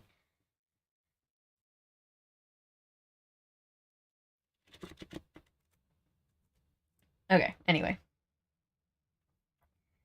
The trip to Masonville was quickly accomplished, and Nancy parked the car in front of the Merchants Trust Company.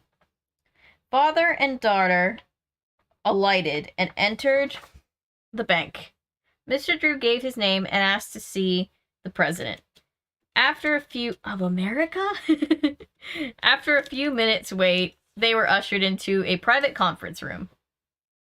An elderly man, Mr. Jensen, arose to greet them.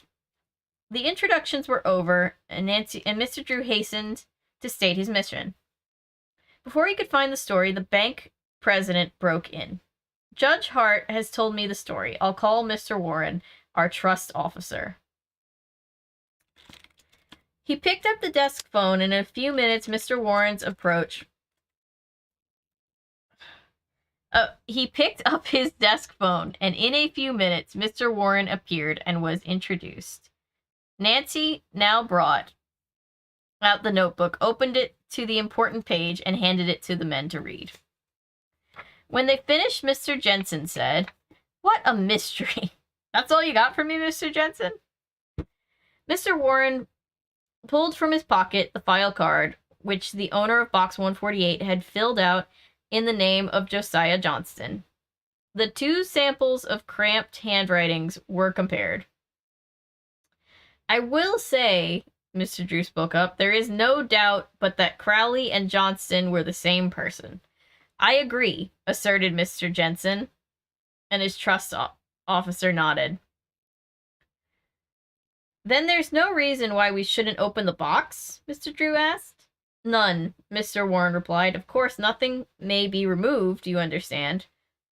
"All I want to see," Nancy spoke up, "is whether there is a will in the box, the date on it, who the executor is, and who the heirs are." The banker smiled at Mr. Jensen, and he said, "You're hoping to solve 4 mysteries all at once. Well, let's get started." Hell yeah, she's Nancy Drew. She can solve as many mysteries as she wants. With Mr. Warren in the lead, the 4 walked towards the rear of the bank to the vault of the trust department. A guard opened the door, and they went through.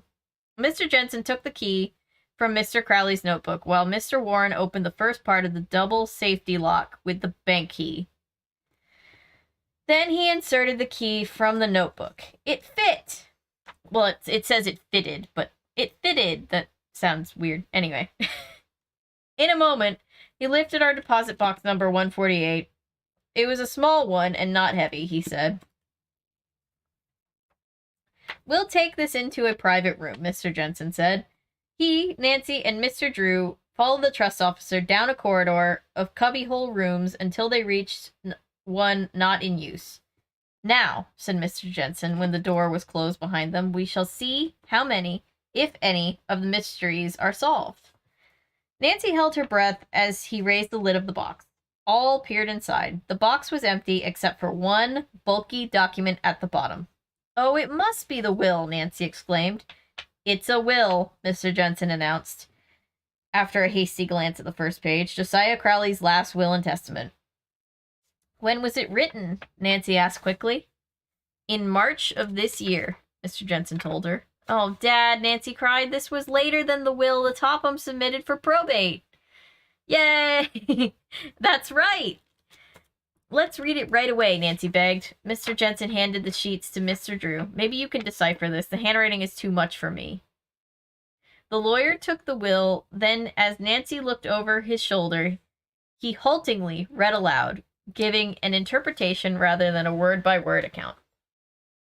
In a sip of my drink. "It fitted!" Yeah, Nancy meeting President Roosevelt would really be something. "Mr. Jensen, Mr. Warren, your bank has been named as executor," he said. "Very good," the president smiled. "But I expect Mr. Topham won't be happy to hear this." Mr. Drew had turned to the last page. "The signature of Josiah is in order," he remarked, "and there are 2 witnesses, Dr. Nesbit." Does anybody think about the "I am Mrs. Nesbit" from the first Toy Story movie? There were 2 witnesses, Dr. Nesbit and Thomas Wackley. That's a fun name. No wonder this will didn't come to light. Both those men died in April. Wow, that's unfortunate. As Nancy tried to decipher the handwriting, she noticed to her delight that the Hoover girls and Abby Rowan were mentioned. At this moment, the president said, Mr. Drew, the bank's regular lawyer, has just left for Europe on an extended vacation. Of course he has. Since you and your daughter have solved the mystery and you're so vitally interested in it, would you handle this case for us? Of course they want him to handle the case. Nancy held her breath as Mr. Jensen opened the safe deposit box. There's a picture. It's all of them crowded around reading the will. Mrs. Nesbit. Yep.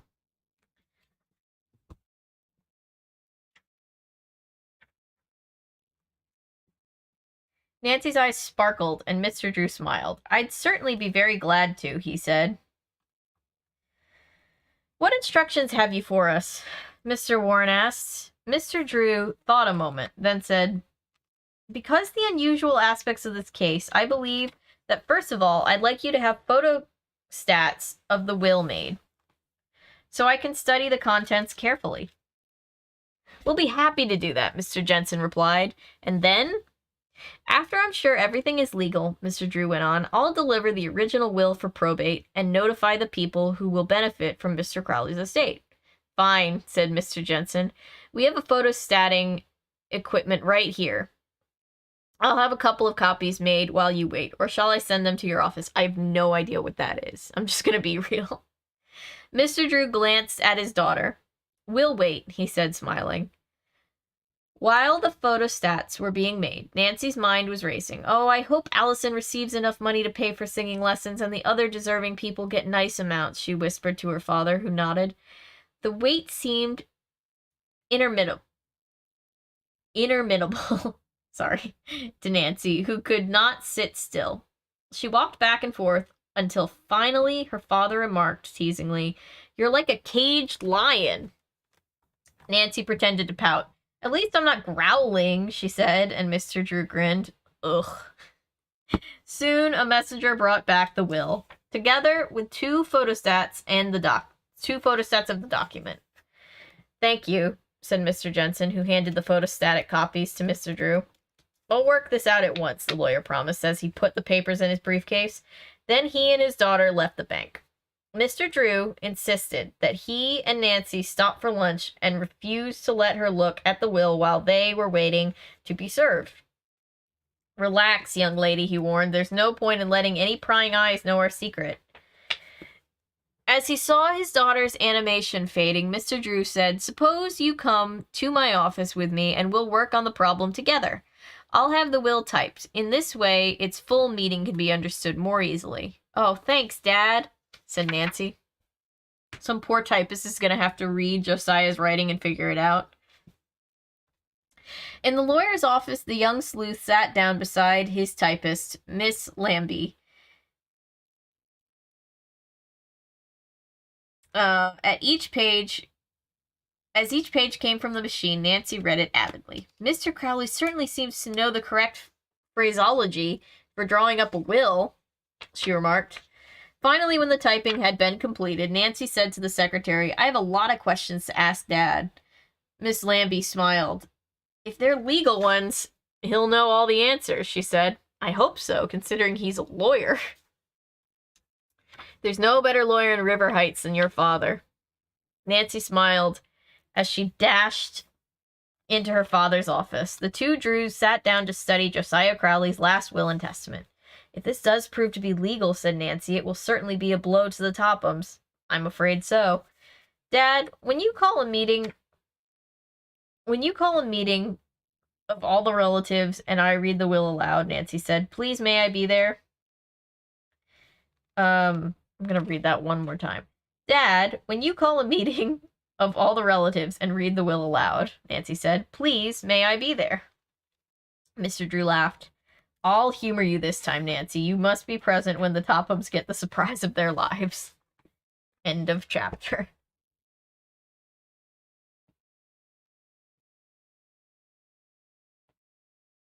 I saw a Nick Cage, Nancy Drew thing, comment. This is way better than the ending of Ozark. I didn't see the ending of Ozark. I don't want it spoiled for anybody in the comments, but yeah, I never got into Ozark. I worked on Ozark a little bit, and like everybody was nice there, at least in my experience, but I never really watched it that much.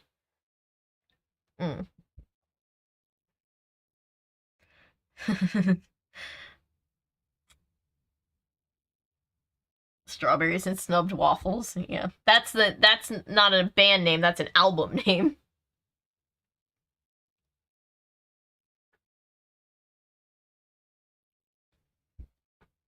Nancy Drew starring in National Treasure. Yeah, exactly.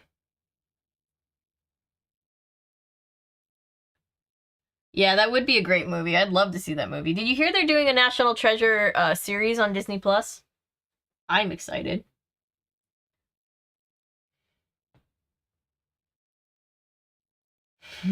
Yeah, the will is finally found. We've all been waiting for 3 live streams.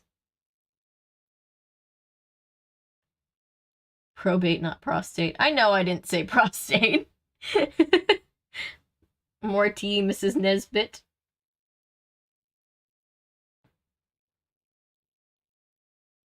A 1930s fax machine? I guess so. Something like that. Roar, Nancy Drew, aka Cage Lion 1930. Yep.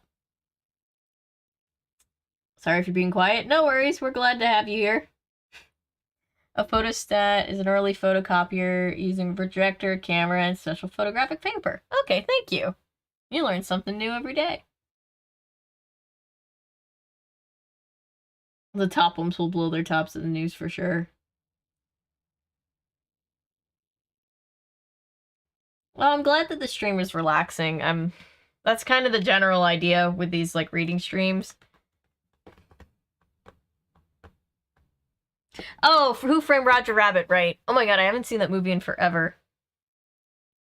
No, I thought it was a reference to me mispronouncing words. That's funny, though. I have to do a video on Who Framed Roger Rabbit. It's such a good movie.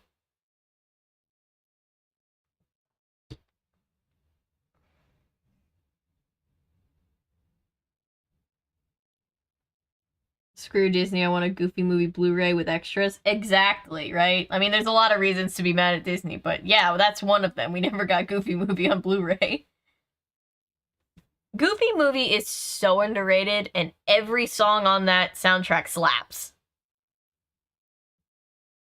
Especially Stand Out and Eye to Eye. Those are great songs. Whoa, we only have 2 more chapters. Who's excited? Yeah, it is a really good movie. It's just genuinely very good. Maybe that's something that I wanted to do a video about, like, right when I started my channel. But, like, it was going through this phase where everybody was talking about it, and I didn't want to be like everybody. I was like, maybe I'll just wait. And then I was like, maybe one day I'll talk about it.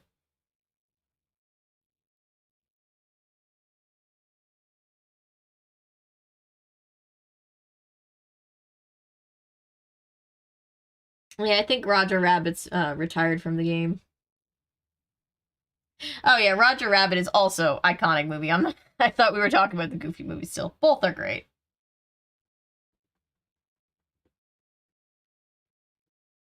Yeah, Who Framed Roger Rabbit is one of those movies that like is iconic in it's iconic for the amount of work that had to go into, you know, like when to this day in movie making we say bumping the lamp when something is just like above and beyond with like detail, because of that scene where Roger Rabbit bumps the lamp and they practically had to make the lamp move. I had an I'm not like the other girls moment. Yeah, maybe. I probably should have just capitalized on the fact that everybody was talking about it, but I was like, when I first started my channel, I was really worried about being called the copycat of other bigger YouTubers, which is silly. I don't care so much anymore. I just talk about what I want, but I had this obsession with talking about things that I'd never heard anybody talk about before, and now I'm just like, if I want to talk about it, and everybody else has, that's okay. I can still talk about it. Yeah, Roger Rabbit is one of the best. Probably couldn't be made today. Yeah, yeah. It seems like it truly looks, and it's probably going to be a great offense to Who Framed Roger Rabbit fans, but it feels like they want to do with the new Chippendale Rescue Rangers movie, like a Who Framed Roger Rabbit 2, but like, I know it's not going to be that good. Like, well, maybe I'll eat my words. I don't know. Maybe it'll be a great movie, but I feel like it's either going to be great or terrible, and my money's kind of on terrible. I don't know. I'll probably end up doing a video on it, even though it's technically new, because it's like still nostalgia ridden. Hmm. Yeah.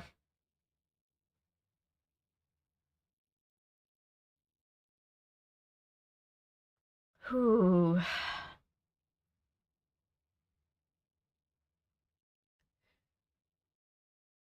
Oh, I didn't know Bob Hoskins passed away. That makes me sad. I loved him.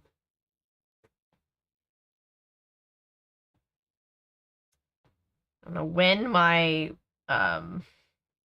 frame of capture got moved, but I fixed it now. Don't know how long it was like that.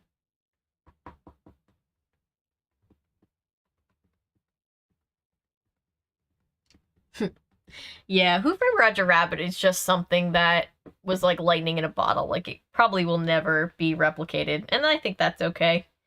Also, shout out to Christopher Lloyd. He did a great job, and he terrified me as a kid in that movie.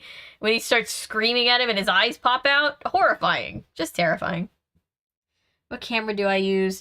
To make my regular videos, I use a Panasonic G7.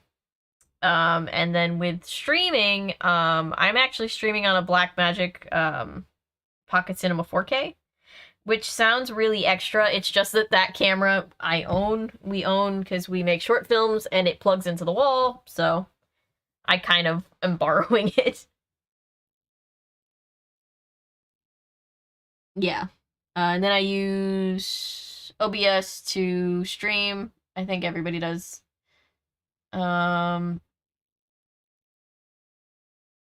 Yeah, Judge Doom, nightmare fuel, but he was great. He was a great villain. And I use DaVinci Resolve to edit. Where can you see your short films? Look up Seldom Science here on YouTube. It's the one with the icon with a little question mark. Like, that's our profile picture is a little, like, question mark. We've made, like, 5 shorts. Our newest one was this past Christmas. We did Marley's Angels, which was our comedy take on on Christmas Carol, and we had a lot of fun. But yeah, we're gonna have me and my writing partner are about to get together and brainstorm a couple new scripts, and we're super excited about it. We love making films.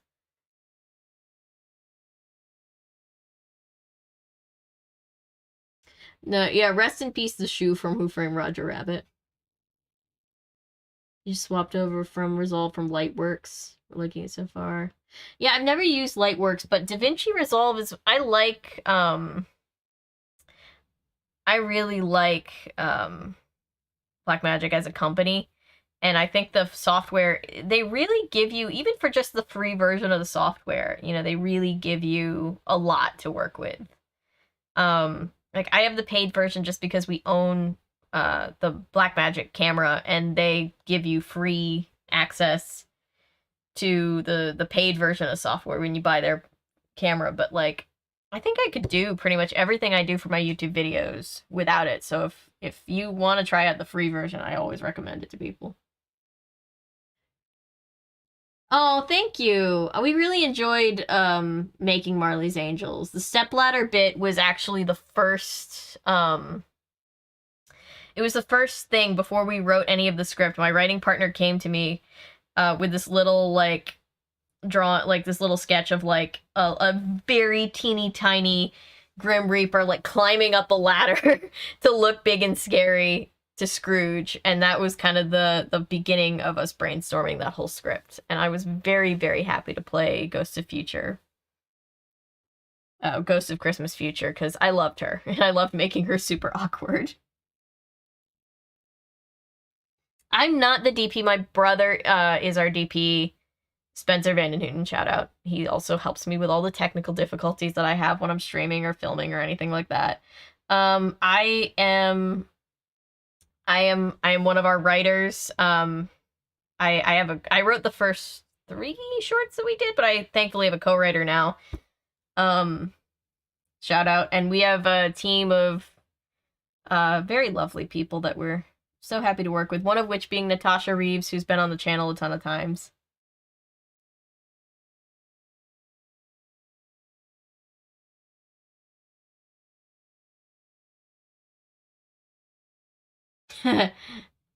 Yeah, but not to get off track and just talk about my short films, but maybe one day I'll do a stream where I'll be able to talk about my own films, because they've been a lot of fun to make and I've really enjoyed. I have a good group of people to work with, so.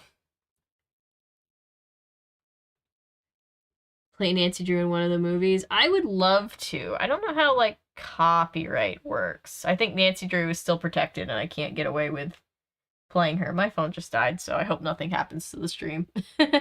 Alright, calm down. I know you died. It's fine. Yeah, I'd love to play Nancy Drew one day. I love her so much. Thank you guys for watching the shorts too. It means a lot to all of us. To those of you who all left really nice comments for us on Marley's Angels, it was very, very appreciated. All right, we have 18 pages left, guys. Can you believe it? We're in the home stretch.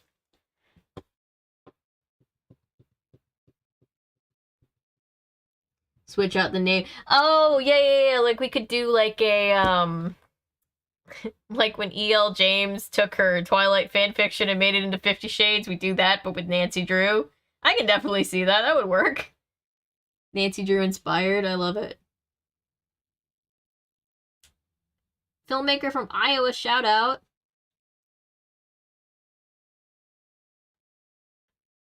Looking forward to that stream. Yeah, maybe I could get, like, my co-writer or Natasha or somebody to come on and we can, like, talk about making our movies.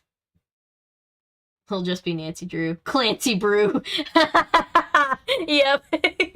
I love it. It's a very obvious Nancy Drew ripoff. I love that.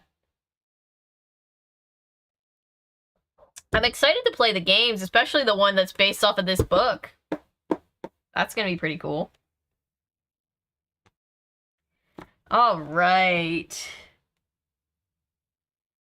Ooh, we're at the 2-hour mark for the stream, guys. Shout out. All right, 2 more chapters left. Let's see. Chapter 19 is called Startling Revelations. I like Clancy Brew. I like that a lot. Alright, let's get into it. Chapter 19.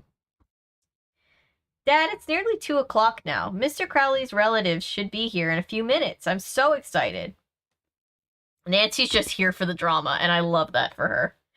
Carson Drew, who stood in the living room of the Drew home with Mr. Warren from the bank, smiled at his daughter as she fluttered about, arranging chairs.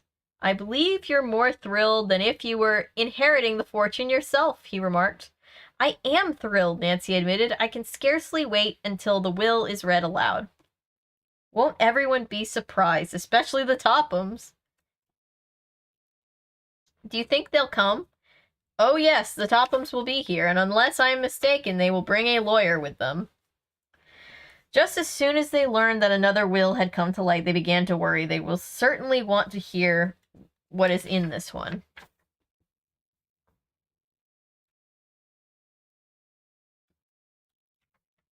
Are you certain the will we found can't be broken? Nancy inquired anxiously. Of course I can't be certain, Nancy, but I have gone over it carefully, and so far as I can tell, it's technically perfect. I also asked a couple of lawyer friends, and they agree. Josiah Crowley was peculiar in some ways, but he was very smart I'll promise you that the Tophams will have a difficult time if they try to contest this will. The bank will help you fight, Mr. Warren put in. Everybody hates the Tophams. With the exception of Abby Rowan, who was still confined to bed, poor Abby, all the old gentleman's relatives had promised to be present. Grace and Allison Hoover, although not relatives, had been invited. It's too bad Mrs. Rowan can't come, but I thought none of them were technically his relatives, right? I thought they were all just like acquaintances. It's too bad Mrs. Rowan can't come, said Nancy, but I'll take the news to her this very afternoon. The size of the fortune will probably be a great surprise to everyone, but the Tophams, said her father with her smile. The size of the fortune will probably be a great surprise to everyone but the Tophams, said her father with a smile. Nancy, you did a remarkable piece of detective work. It was fun, she said modestly, and I can hardly wait to have it all cleared up. It was really fun almost being kidnapped that one time and then locked in that one closet.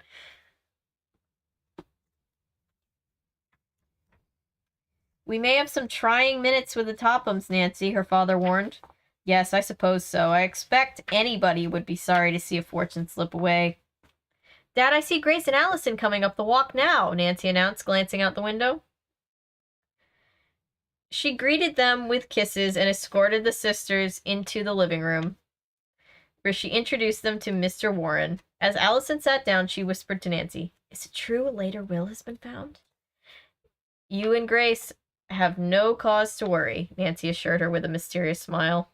Come on, Nancy, let her off the hook.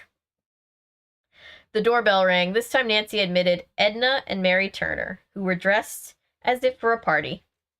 With them was little Judy, who threw herself into Nancy's arms. I was about to be like, did they leave the child home alone? A few minutes later, the Matthews brothers, William and Fred, arrived. I guess everyone is here except for the Tophams, Mr. Drew commented. We'd better wait for them a few minutes. Of course they're late. There was no need to wait, for at that moment the bell rang sharply. Oh, the Tophams heard me being mad at them for being late, and now they're here. Nancy opened the door, and the 4 members of the Topham family walked in haughtily, merely nodding at the others in the room. As Mr. Drew had predicted, they were accompanied by a lawyer. Why have we been called here? Mrs. Topham demanded, addressing Mr. Drew. Don't you know, ma'am? Have you the audacity to claim that another will has been found? I have a will written only this past March, Mrs. Topham, Carson Drew replied, evenly. And I'd like to introduce all of you to Mr. John Warren, trust officer of the Merchants Trust Company of Masonville, which has been named as executor. It's preposterous, Mrs. Topham stormed. Josiah Crowley made only one will, and that he left everything to us, with my husband as executor. It looks like a conspiracy to me, Ada added tartly, as she gazed coldly upon the relatives and friends who were seated about the room. Isabel did not speak, but tossed her head contemptuously. Richard Topham likewise did not offer a comment, but uneasily seated himself beside his own attorney. You will please be seated, Mrs. Topham. I will read the will, Mr. Drew suggested. Reluctantly, Mrs. Topham sat down. As I have said, Mr. Drew began, a recent will of the late Josiah Crowley was found in a safe deposit box in Masonville Bank. The will is unusually long, and with your permission, I will read from a typed copy only the portions which have to do with the disposal of the property. But first I want to ask Mr. Topham what value he pulls on the estate. 100,000 after taxes, the man replied. Oh, the Turners exclaimed, and Mary stated, I had no idea Josiah had that much money. Nor I, Edna agreed. Could someone do me a favor and Google what that is in today's money? I could, but I don't feel like it. Mr. Drew picked up several typewritten sheets from the table and began to read in a clear voice. I, Josiah Crowley, do make this my last will and testament, hereby revoking all former wills by me at any time made. Here we go, guys. Here's the will. $1,620,942. Thank you. Appreciate that.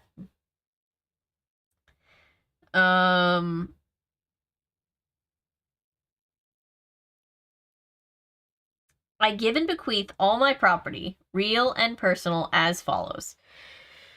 To my beloved friends and neighbors, Grace and Allison Hoover, a sum equal to 20% of my estate. Share and share alike. I must be dreaming, Grace gasps. You mean I'm going to get $10,000? Allison cried out. She burst into tears. Oh, Nancy, you did this for me. Now I can have my voice lessons. Isabel Topham eyed her disdainfully. It would take more than $10,000 to make a singer out of you, she said maliciously. You've never heard her speak. Sing. Shut up. Quiet, commanded her father. Let's hear what else the will has to say. His daughter subsided, but his wife exclaimed spitefully, the will is a fraud. The Hoovers aren't even relatives. It is no fraud, Mr. Drew told her quietly. Again, he picked up the will and began to read. To Abby Rowan, my late wife's cousin, in consideration of her kindness to me, a sum equal to 10% of my estate. Oh, I'm so glad, Grace murmured. Now she'll be able to get the medical attention she needs. Hashtag American medical system is a sham. Anyway. And have someone live in her house all the time to take care of her, said Nancy. The old lady gets $10,000? Rude, Ada Topham said harshly. You can't just call somebody old. What did she ever do for cousin Josiah? Angrily, she turned to her mother. We took care of him for years. She didn't. I'll say not, Isabel echoed, her voice tart. To my cousins, Fred and William Matthews, a sum equal to 20% of my estate. Share and share alike, Mr. Drew read. I forgot. Okay, so they are somewhat, some of them are relatives.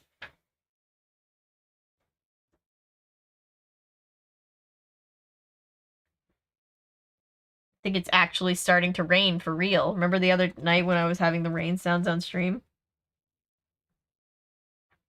We didn't expect that much, Fred Matthews declared in genuine surprise.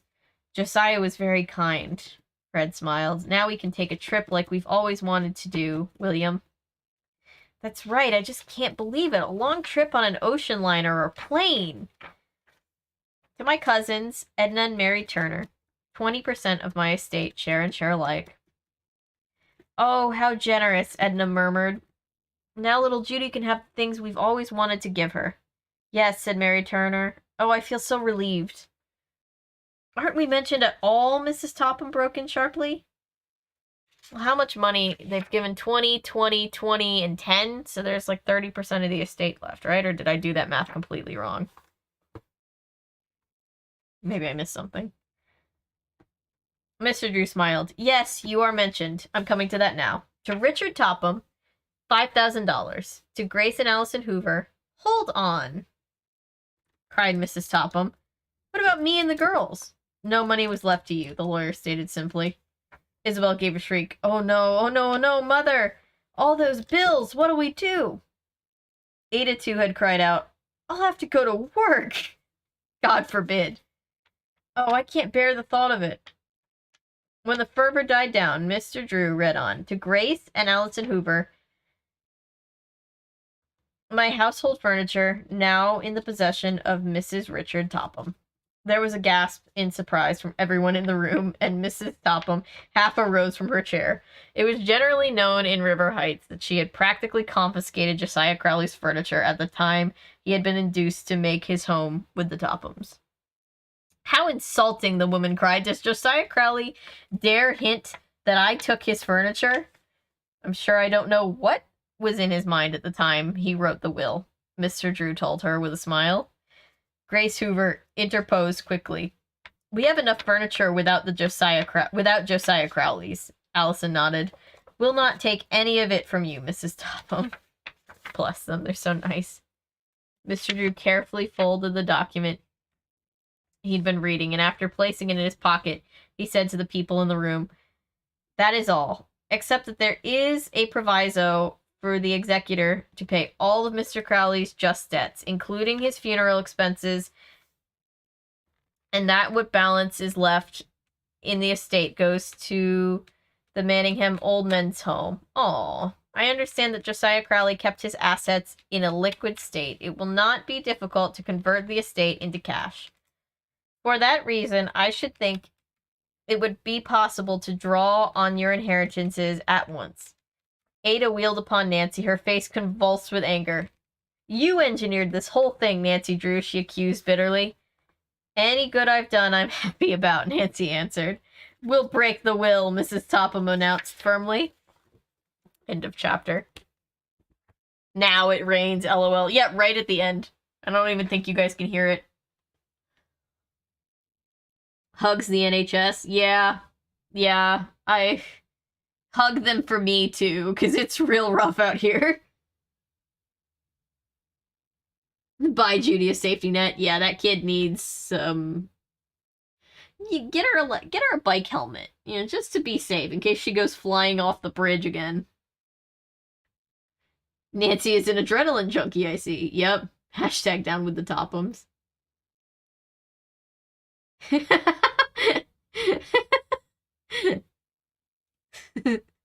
Soon they'll be the Bottoms. They hit rock bottom. Yeah. Yeah, so the amount was like a little like less than like about $1.5 million ish plus some in 2022 money.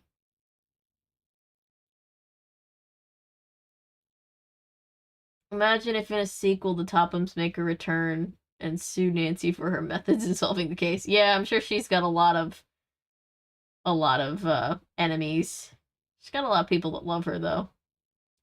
Hashtag America's medical system is a sham, and you may quote me on that.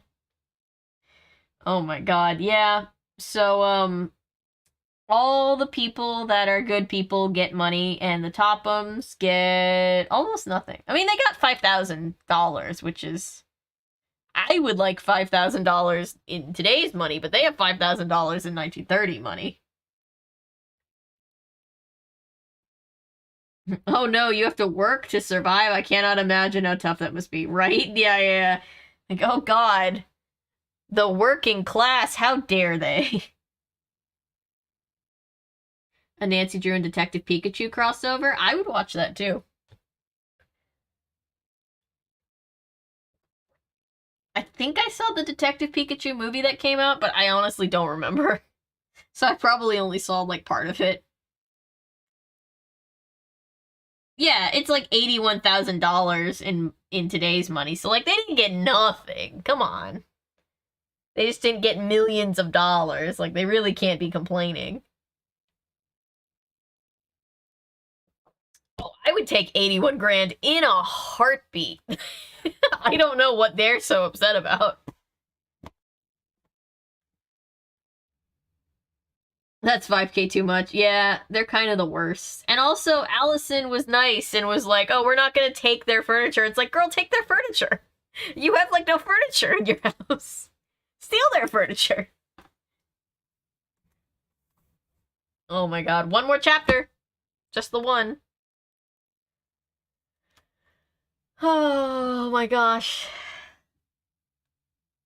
U.S. inheritance tax 40% to 48 grand. That's true. There is a lot of tax, although I don't know what... It might have been different back then, but I don't know. Yeah, but you're right. Inheritance tax, I think, is the most expensive tax that we have. Like, I think inheritance tax is even more than, like a winnings tax if you win anything, like, on a game show or anything like that. I think even...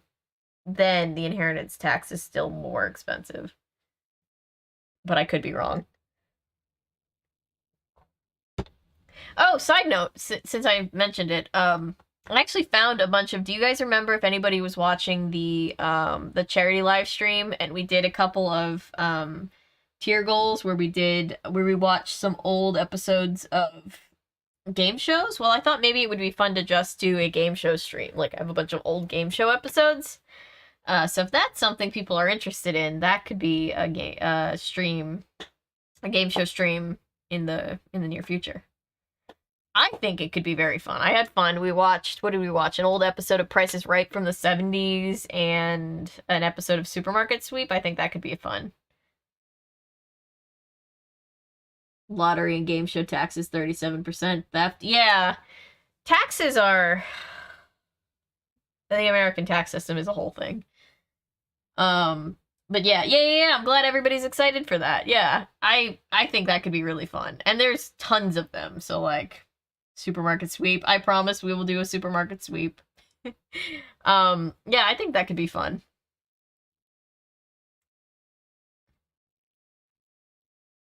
Yeah, it's a lot of fun to watch game shows on stream because then everybody's kind of trying to make guesses in real time and, like, participate. And when they're old ones, you're trying to kind of, like, do a money conversion in your head and then guess, which is really funny. More Supermarket Sweep. Yeah, I like Supermarket Sweep. It's cute. It's very 90s.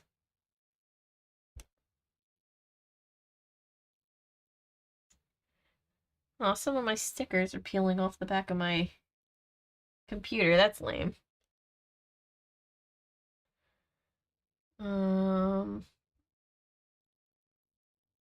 Yeah. So yeah, I thought that would be a fun stream. I have a bunch of them queued up on a little playlist, and I thought that could be fun. So maybe we could do that stream soon. Or the mall game where people would run around in fake mall trading boxes. I don't know. I've never seen that one. What was it called? Blanking on the name of it. We'll figure it out. I'll find it. I'm sure I'll be able to find it somewhere on the internet.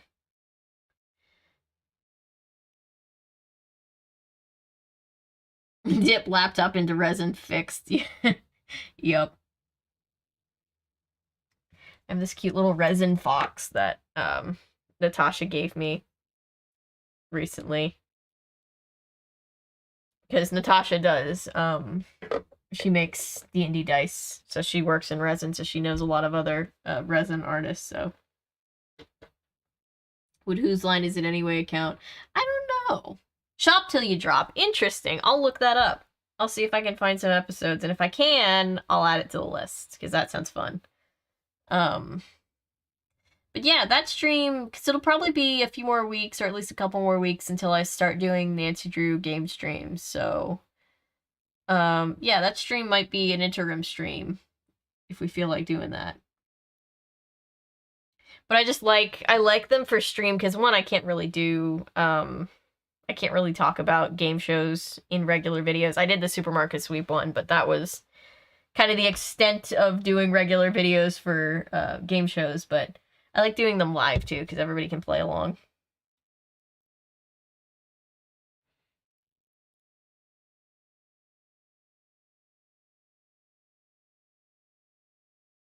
Alright, who's ready for the final chapter, and then we're done with this book.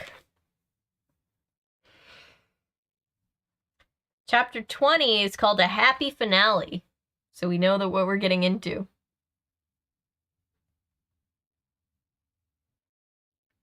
Shop Till You Drop just made pop to the top in my head. Oh, now it's in my head. Are you ready, kids? I can't hear you. I watched a criminally small amount of SpongeBob as a kid, by the way.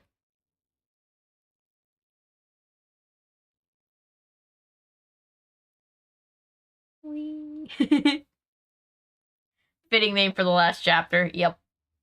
10 more pages. Last 10. Then we're done. Thank you guys for coming along on this adventure with me.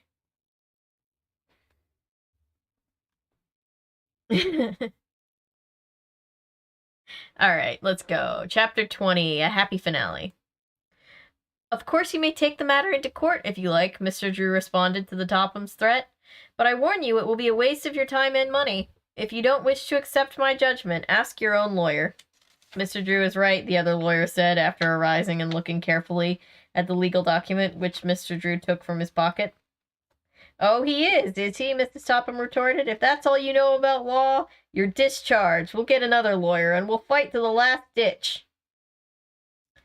With that, she arose and stalked from the room. Isabel and Ada followed after. bestowing a withering glance upon Nancy. Mr. Topham brought up the rear. As soon as the door opened and closed behind them, their lawyer arose and picked up his briefcase. Well, I can't say I'm sorry to be taken off the case, he remarked, as he too took his leave, but I advise you to be on your guard. That woman is certainly belligerent. At once, the atmosphere in the Drew living room became less strained, though each person was fearful Mrs. Topham would make trouble. Everyone began to talk at once. Oh, Nancy, I can hardly believe it yet, Allison declared happily. The money means so much to Grace and me, and we owe it all to you, Nancy Drew. That rhymed. You haven't told us how you came to find the will, but I know you were responsible. When the Hoover girls and Mr. Crowley's relatives begged her for details, Nancy told of her adventure with the thieves at Moon Lake. After she finished the story, they praised her highly for what she had done.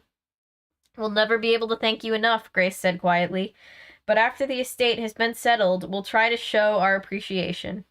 It was on the tip of Nancy's tongue to say that she did not want a reward when Mr. Drew turned the conversation into a different channel. Mrs. Topham will not give up the money without a fight, he warned. My advice would be to go along as if you have...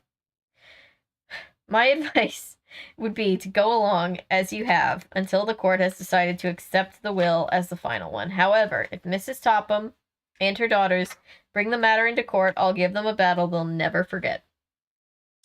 After thanking Mr. Drew and Nancy for everything they had done, the relatives and friends departed. Allison and Grace were the last to leave. On the porch, Allison paused to hug Nancy and say, "Please let us know what develops. I'm so eager to start taking voice lessons." Nancy wanted to set off at once to see Abby Rowan and tell her the good news, but upon second thought, she decided to wait. Suppose the Tophams succeeded in upsetting the whole case. For a week, Nancy waited impatiently to hear the result of the battle over the will.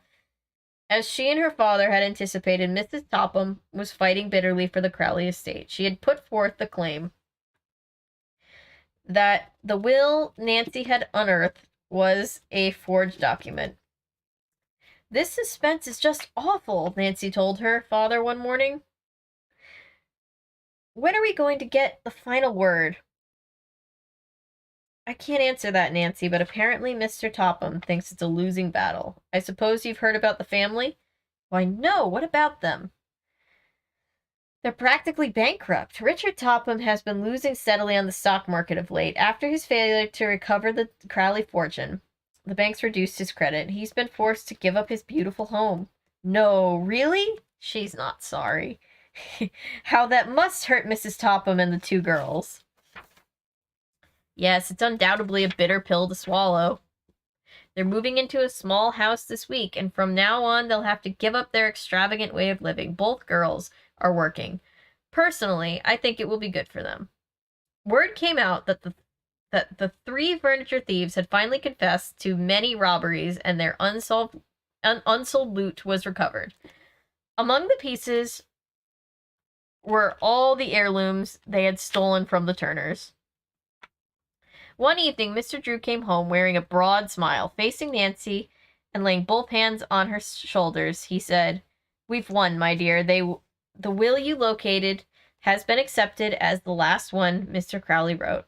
"Oh, Dad, how wonderful," she cried, whirling her father about in a little dance.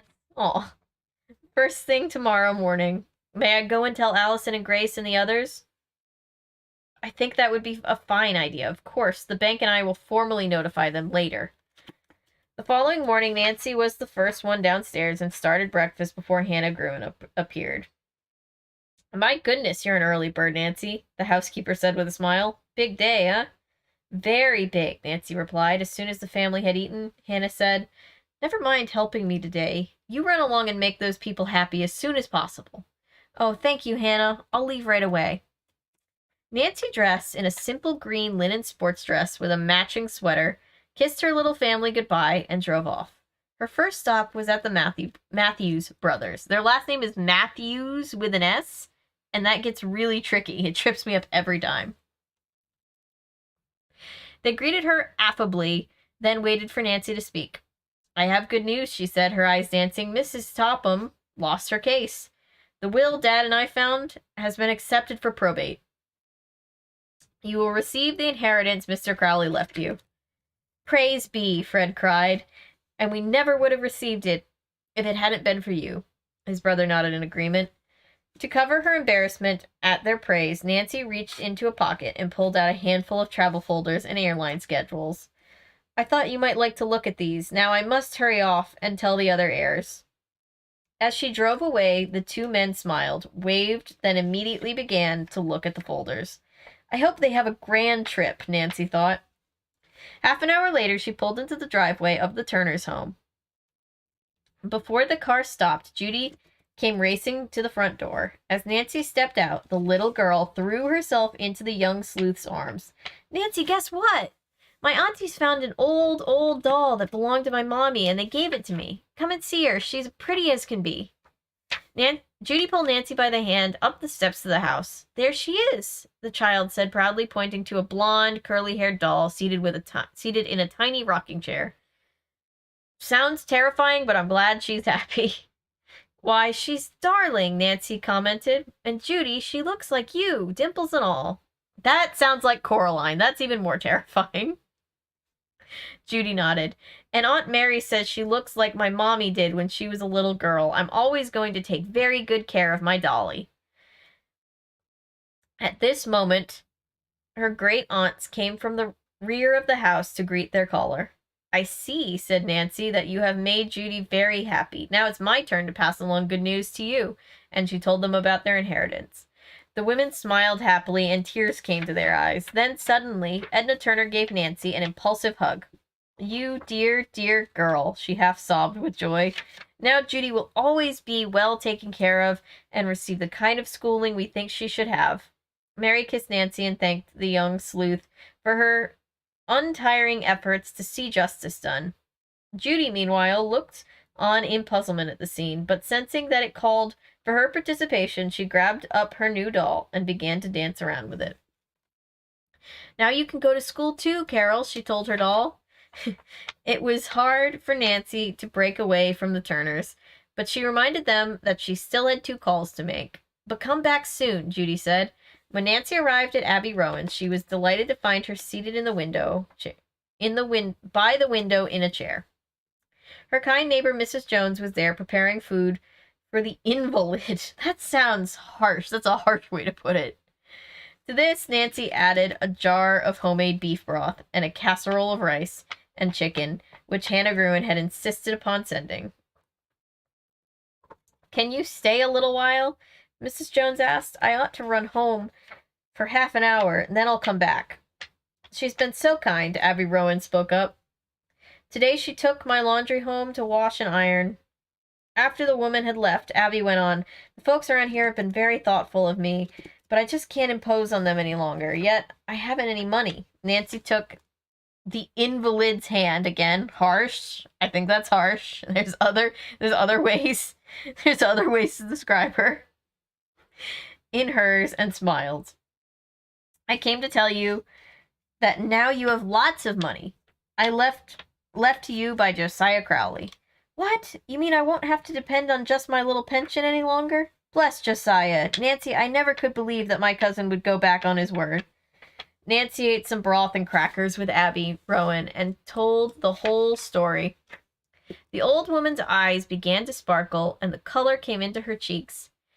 Oh, this is so wonderful, she said. Then she chuckled. It does my heart good to know you outwitted those uppity Topham women.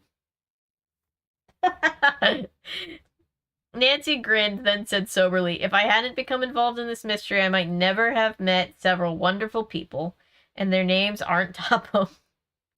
Abby Rowan laughed aloud for the first time Nancy had heard her do this. She laughed again just as the neighbor returned. Mrs. Jones, amazed, had no chance to exclaim over the elderly woman's high spirits. Abby launched into an account of her inheritance. As soon as Mrs. Rowan finished the story, Nancy said goodbye and left. She now headed straight for the Hoover farm.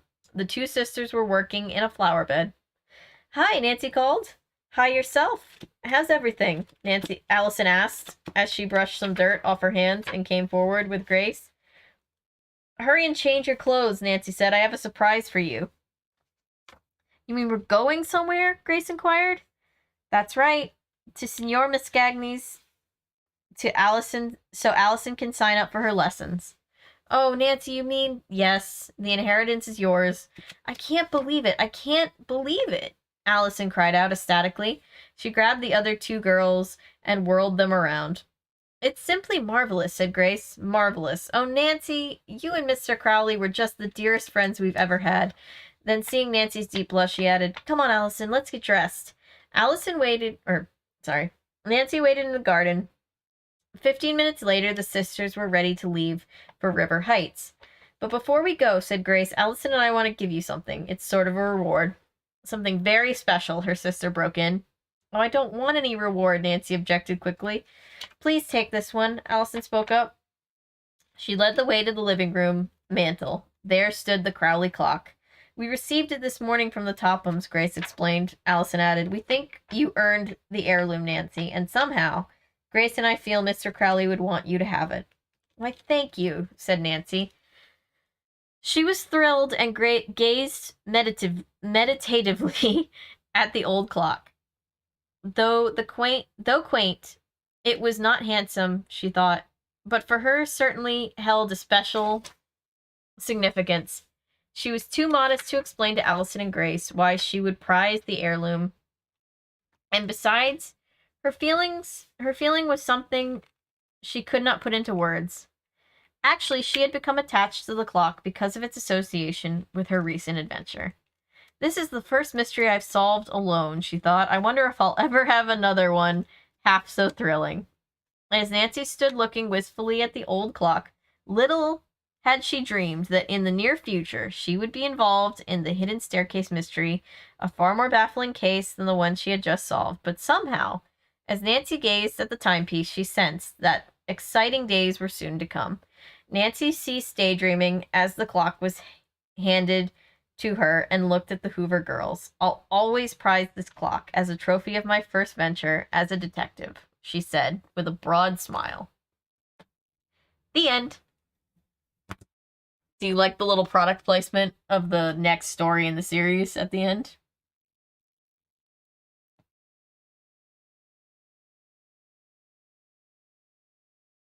Thanks for doing this. Well, thanks for being here. Nancy. Oh, no. Anyways. Yeah, pretty much. That's pretty much Nancy.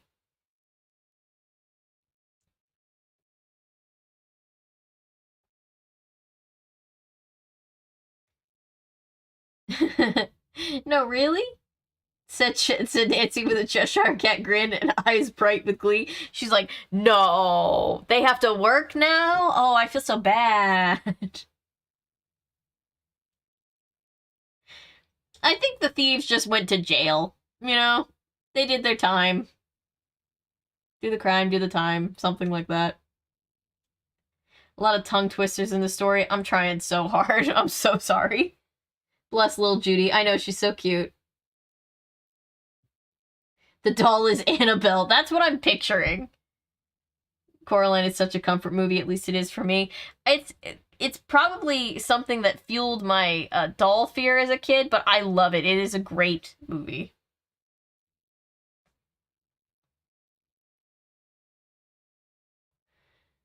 Invalid is a harsh word to use in that situation, but it's also a weird word for pronunciation.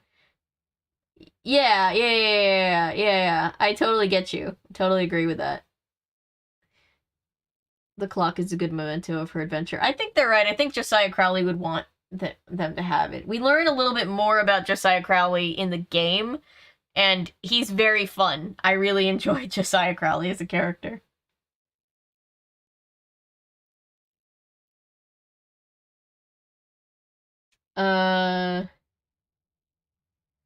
Stairs are always leading up to something. Yeah, I mean, if in the future, or near future, I mean, you guys want me to read the second book in the series, I'm more than happy to do that. Or other books in the series.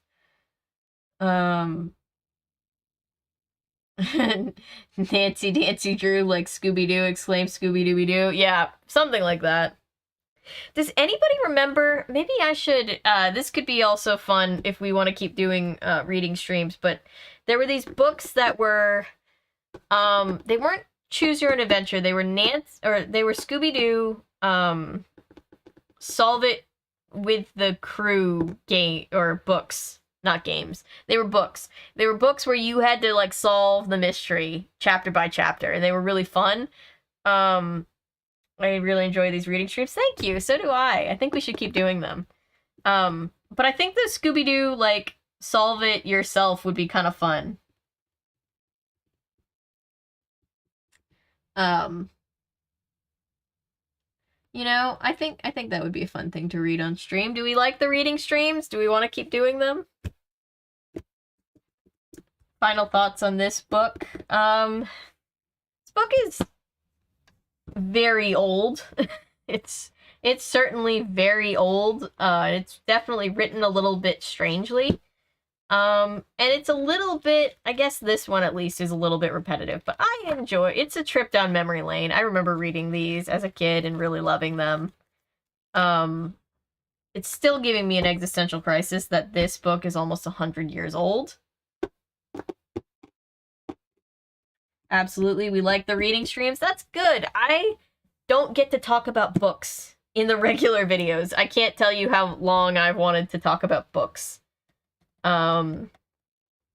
Yeah, I'm gonna look into the Scooby-Doo Solve It Yourself books because I think they'd be fun.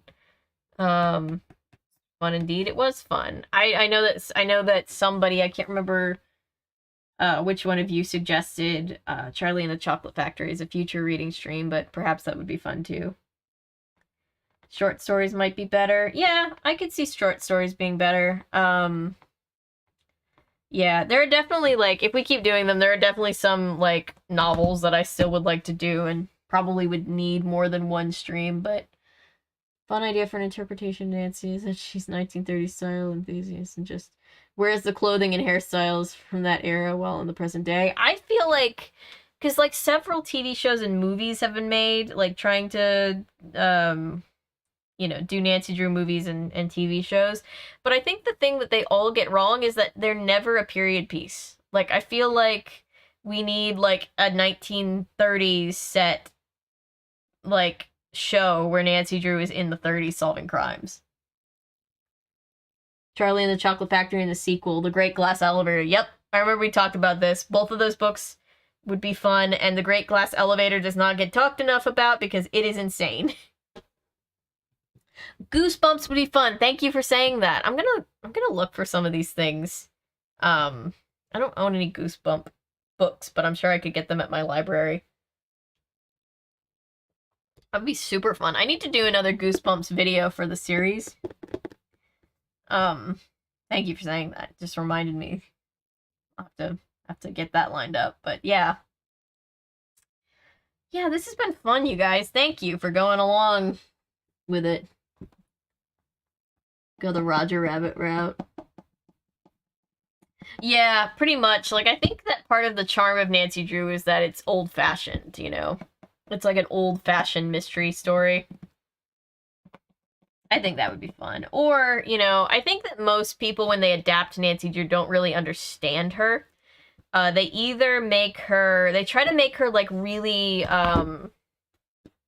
badass, and she is badass, but, like, not in the way that they make her badass. Like, she's always, like, really tough, really sporty. I remember in the newest one, they filmed some Nancy Drew movie here, and she was like riding around on a skateboard, which is cool, but it never really, like, fit her character that much. I always felt like Nancy Drew was more of, like, kind of a quiet, nerdy type.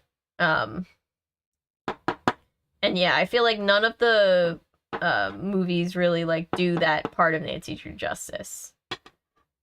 She's like an old soul, you know?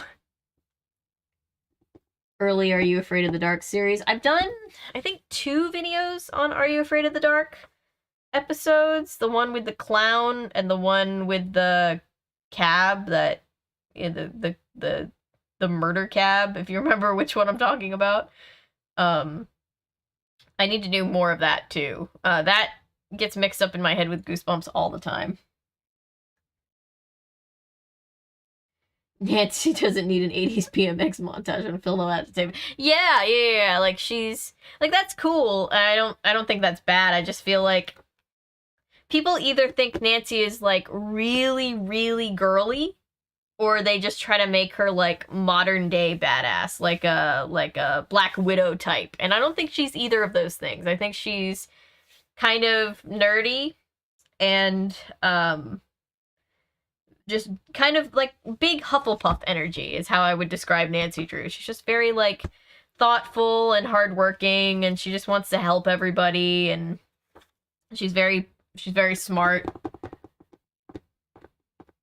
Nancy Drew on a skateboard saying, "Hey, dude." Yeah. It was filmed here. Like I know a lot of people who worked on that, and I haven't seen it, but like, you know, a lot of really cool people worked on it. It's just I don't know. I think that most versions of Nancy Drew don't understand her.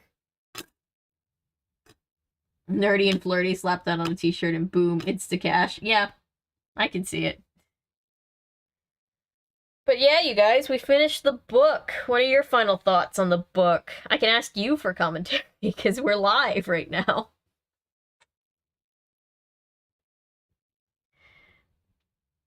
I thought it was good. There's definitely it's definitely a little like outdated. The way that it's written was a little bit much for me for sure.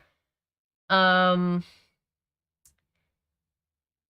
it's always nice to read the thing that started a huge empire of thing. You know what I mean?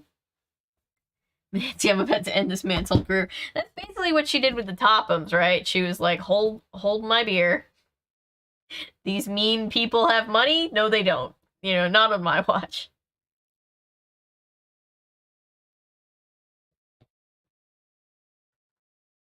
Sorry, I hope it's not bothering anybody that I'm looking off. I know I should be looking here, but like the camera is like way back there, and I can see the whole window of everything in my chat over here. So it's drawing my attention. We need more of Mr. Tucker and have him play Larry the Cable. Yeah. Yep. Yeah, I can definitely see it. Somebody I knew didn't know that Larry the Cable Guy wasn't actually from the South, and I had to be the one to break this information to them, and it was soul crushing. Their whole life got flipped upside down. It's a bit confusing for me to follow, but I'm old and like pop-up books. Yeah, I definitely struggle, and part of that might just be that I was struggling to read it because of the way it's worded, but you know. It would be creepy if I stared here. Yeah, okay, that's fair. I'm glad. I'm glad that it's not annoying anybody. Everything I knew was a lie. Yeah, Larry the Cable Guy is from like Nebraska. Like the whole like super southern Alabama thing is a bit, which, you know, works for him, I guess. He's as real as Borat. Exactly, it's a character.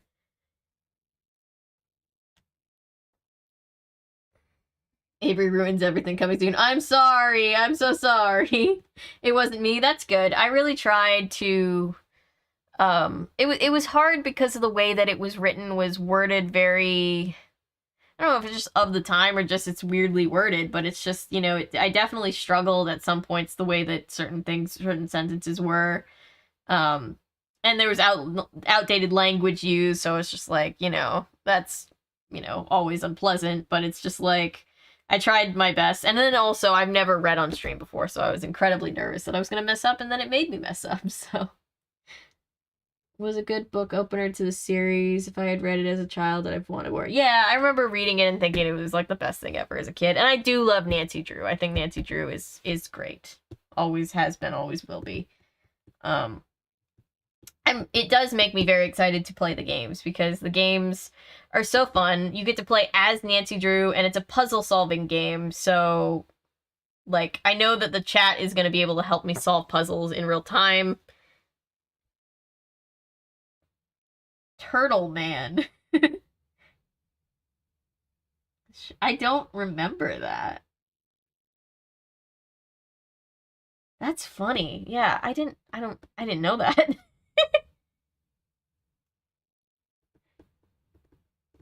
You may stumble at first, but eventually run. Aw. That's sweet. I like that. Thank you. I really appreciate you guys because this is totally experimental. So I didn't know if everybody would hate this. So I appreciate everybody hanging out. And you're Nancy Drew noob. It's all good. I think everybody needs a little Nancy Drew in their life. But yeah, keep an eye out for the game streams. There's like 30 something games. Like those streams are gonna be streams for a long time. And that's if I can beat every single game in one stream, which I know I will be able to in the early ones, but as the series goes on, the games get very long and very complicated. And I will need help from the chat to solve some of these puzzles. Some of them I do know how to do pretty well, but some of them get very hard. The worst Nancy Drew game is Creature of Capu Cave. Okay, first of all, I love that. I'm so glad that I have fellow Nancy Drew gamers in the chat. And second of all, I have to agree with you. Capu Cave is a lot. It's a whole lot. It's the first one they did with like a new art style, and I don't feel like I feel like the art style for Frank and Joe Hardy, who do show up in some of the games, was bad. Game streams should be easy enough to follow. Yeah, the games are obviously much more modern than the original books. They're really fun. If anybody knows who Michael Gray is here on YouTube, I grew up watching him play all the games, and I was obsessed with the games, and I loved them. But yeah. No, Nick, Capu Cave it's not my least favorite one, but I definitely, it's definitely one of the weaker games for sure. Like, they underutilize pretty much everything. My least favorite, I think, is Ransom of the Seven Ships, for anybody who's played that. Gotta go. Good night, Paul. Thank you. We're gonna get off in just a second anyway. Never played any point-and-click games, I don't think. Yeah, they're pretty chill. I like them because it doesn't take a whole lot of hand-eye coordination. Can't wait for the Nancy Drew Games tier list. Yeah, maybe at one point. Maybe we'll just do a tier list stream. No, but for real, yeah, thank you for saying that. Maybe as we go through, I'll keep a tier list of all the games. But yeah, Ransom of the Seven Ships is my least favorite, and I'll be able to get into that when I stream it, because I always struggle with that game. Watch my friend play through Crystal Skull and honestly made me feel so dumb. How complex puzzles got. The puzzles are hard in Crystal Skull, but I really like Crystal Skull. Crystal Skull as like a game is very like the atmosphere is great. I love it.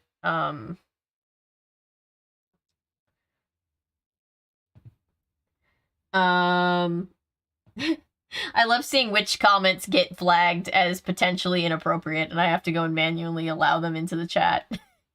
Anyway, yeah, the first Nancy Drew game, the first one that they made, Secrets Can Kill, very weak game. But it'll be a fun thing to be the first game streamed because it's not very long.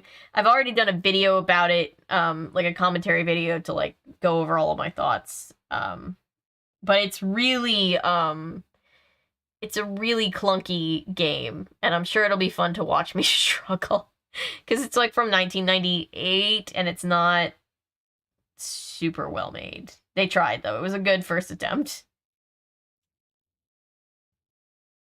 Nancy Drew is Velma and Daphne in fusion form. Yeah, that's a really great way to put it, actually.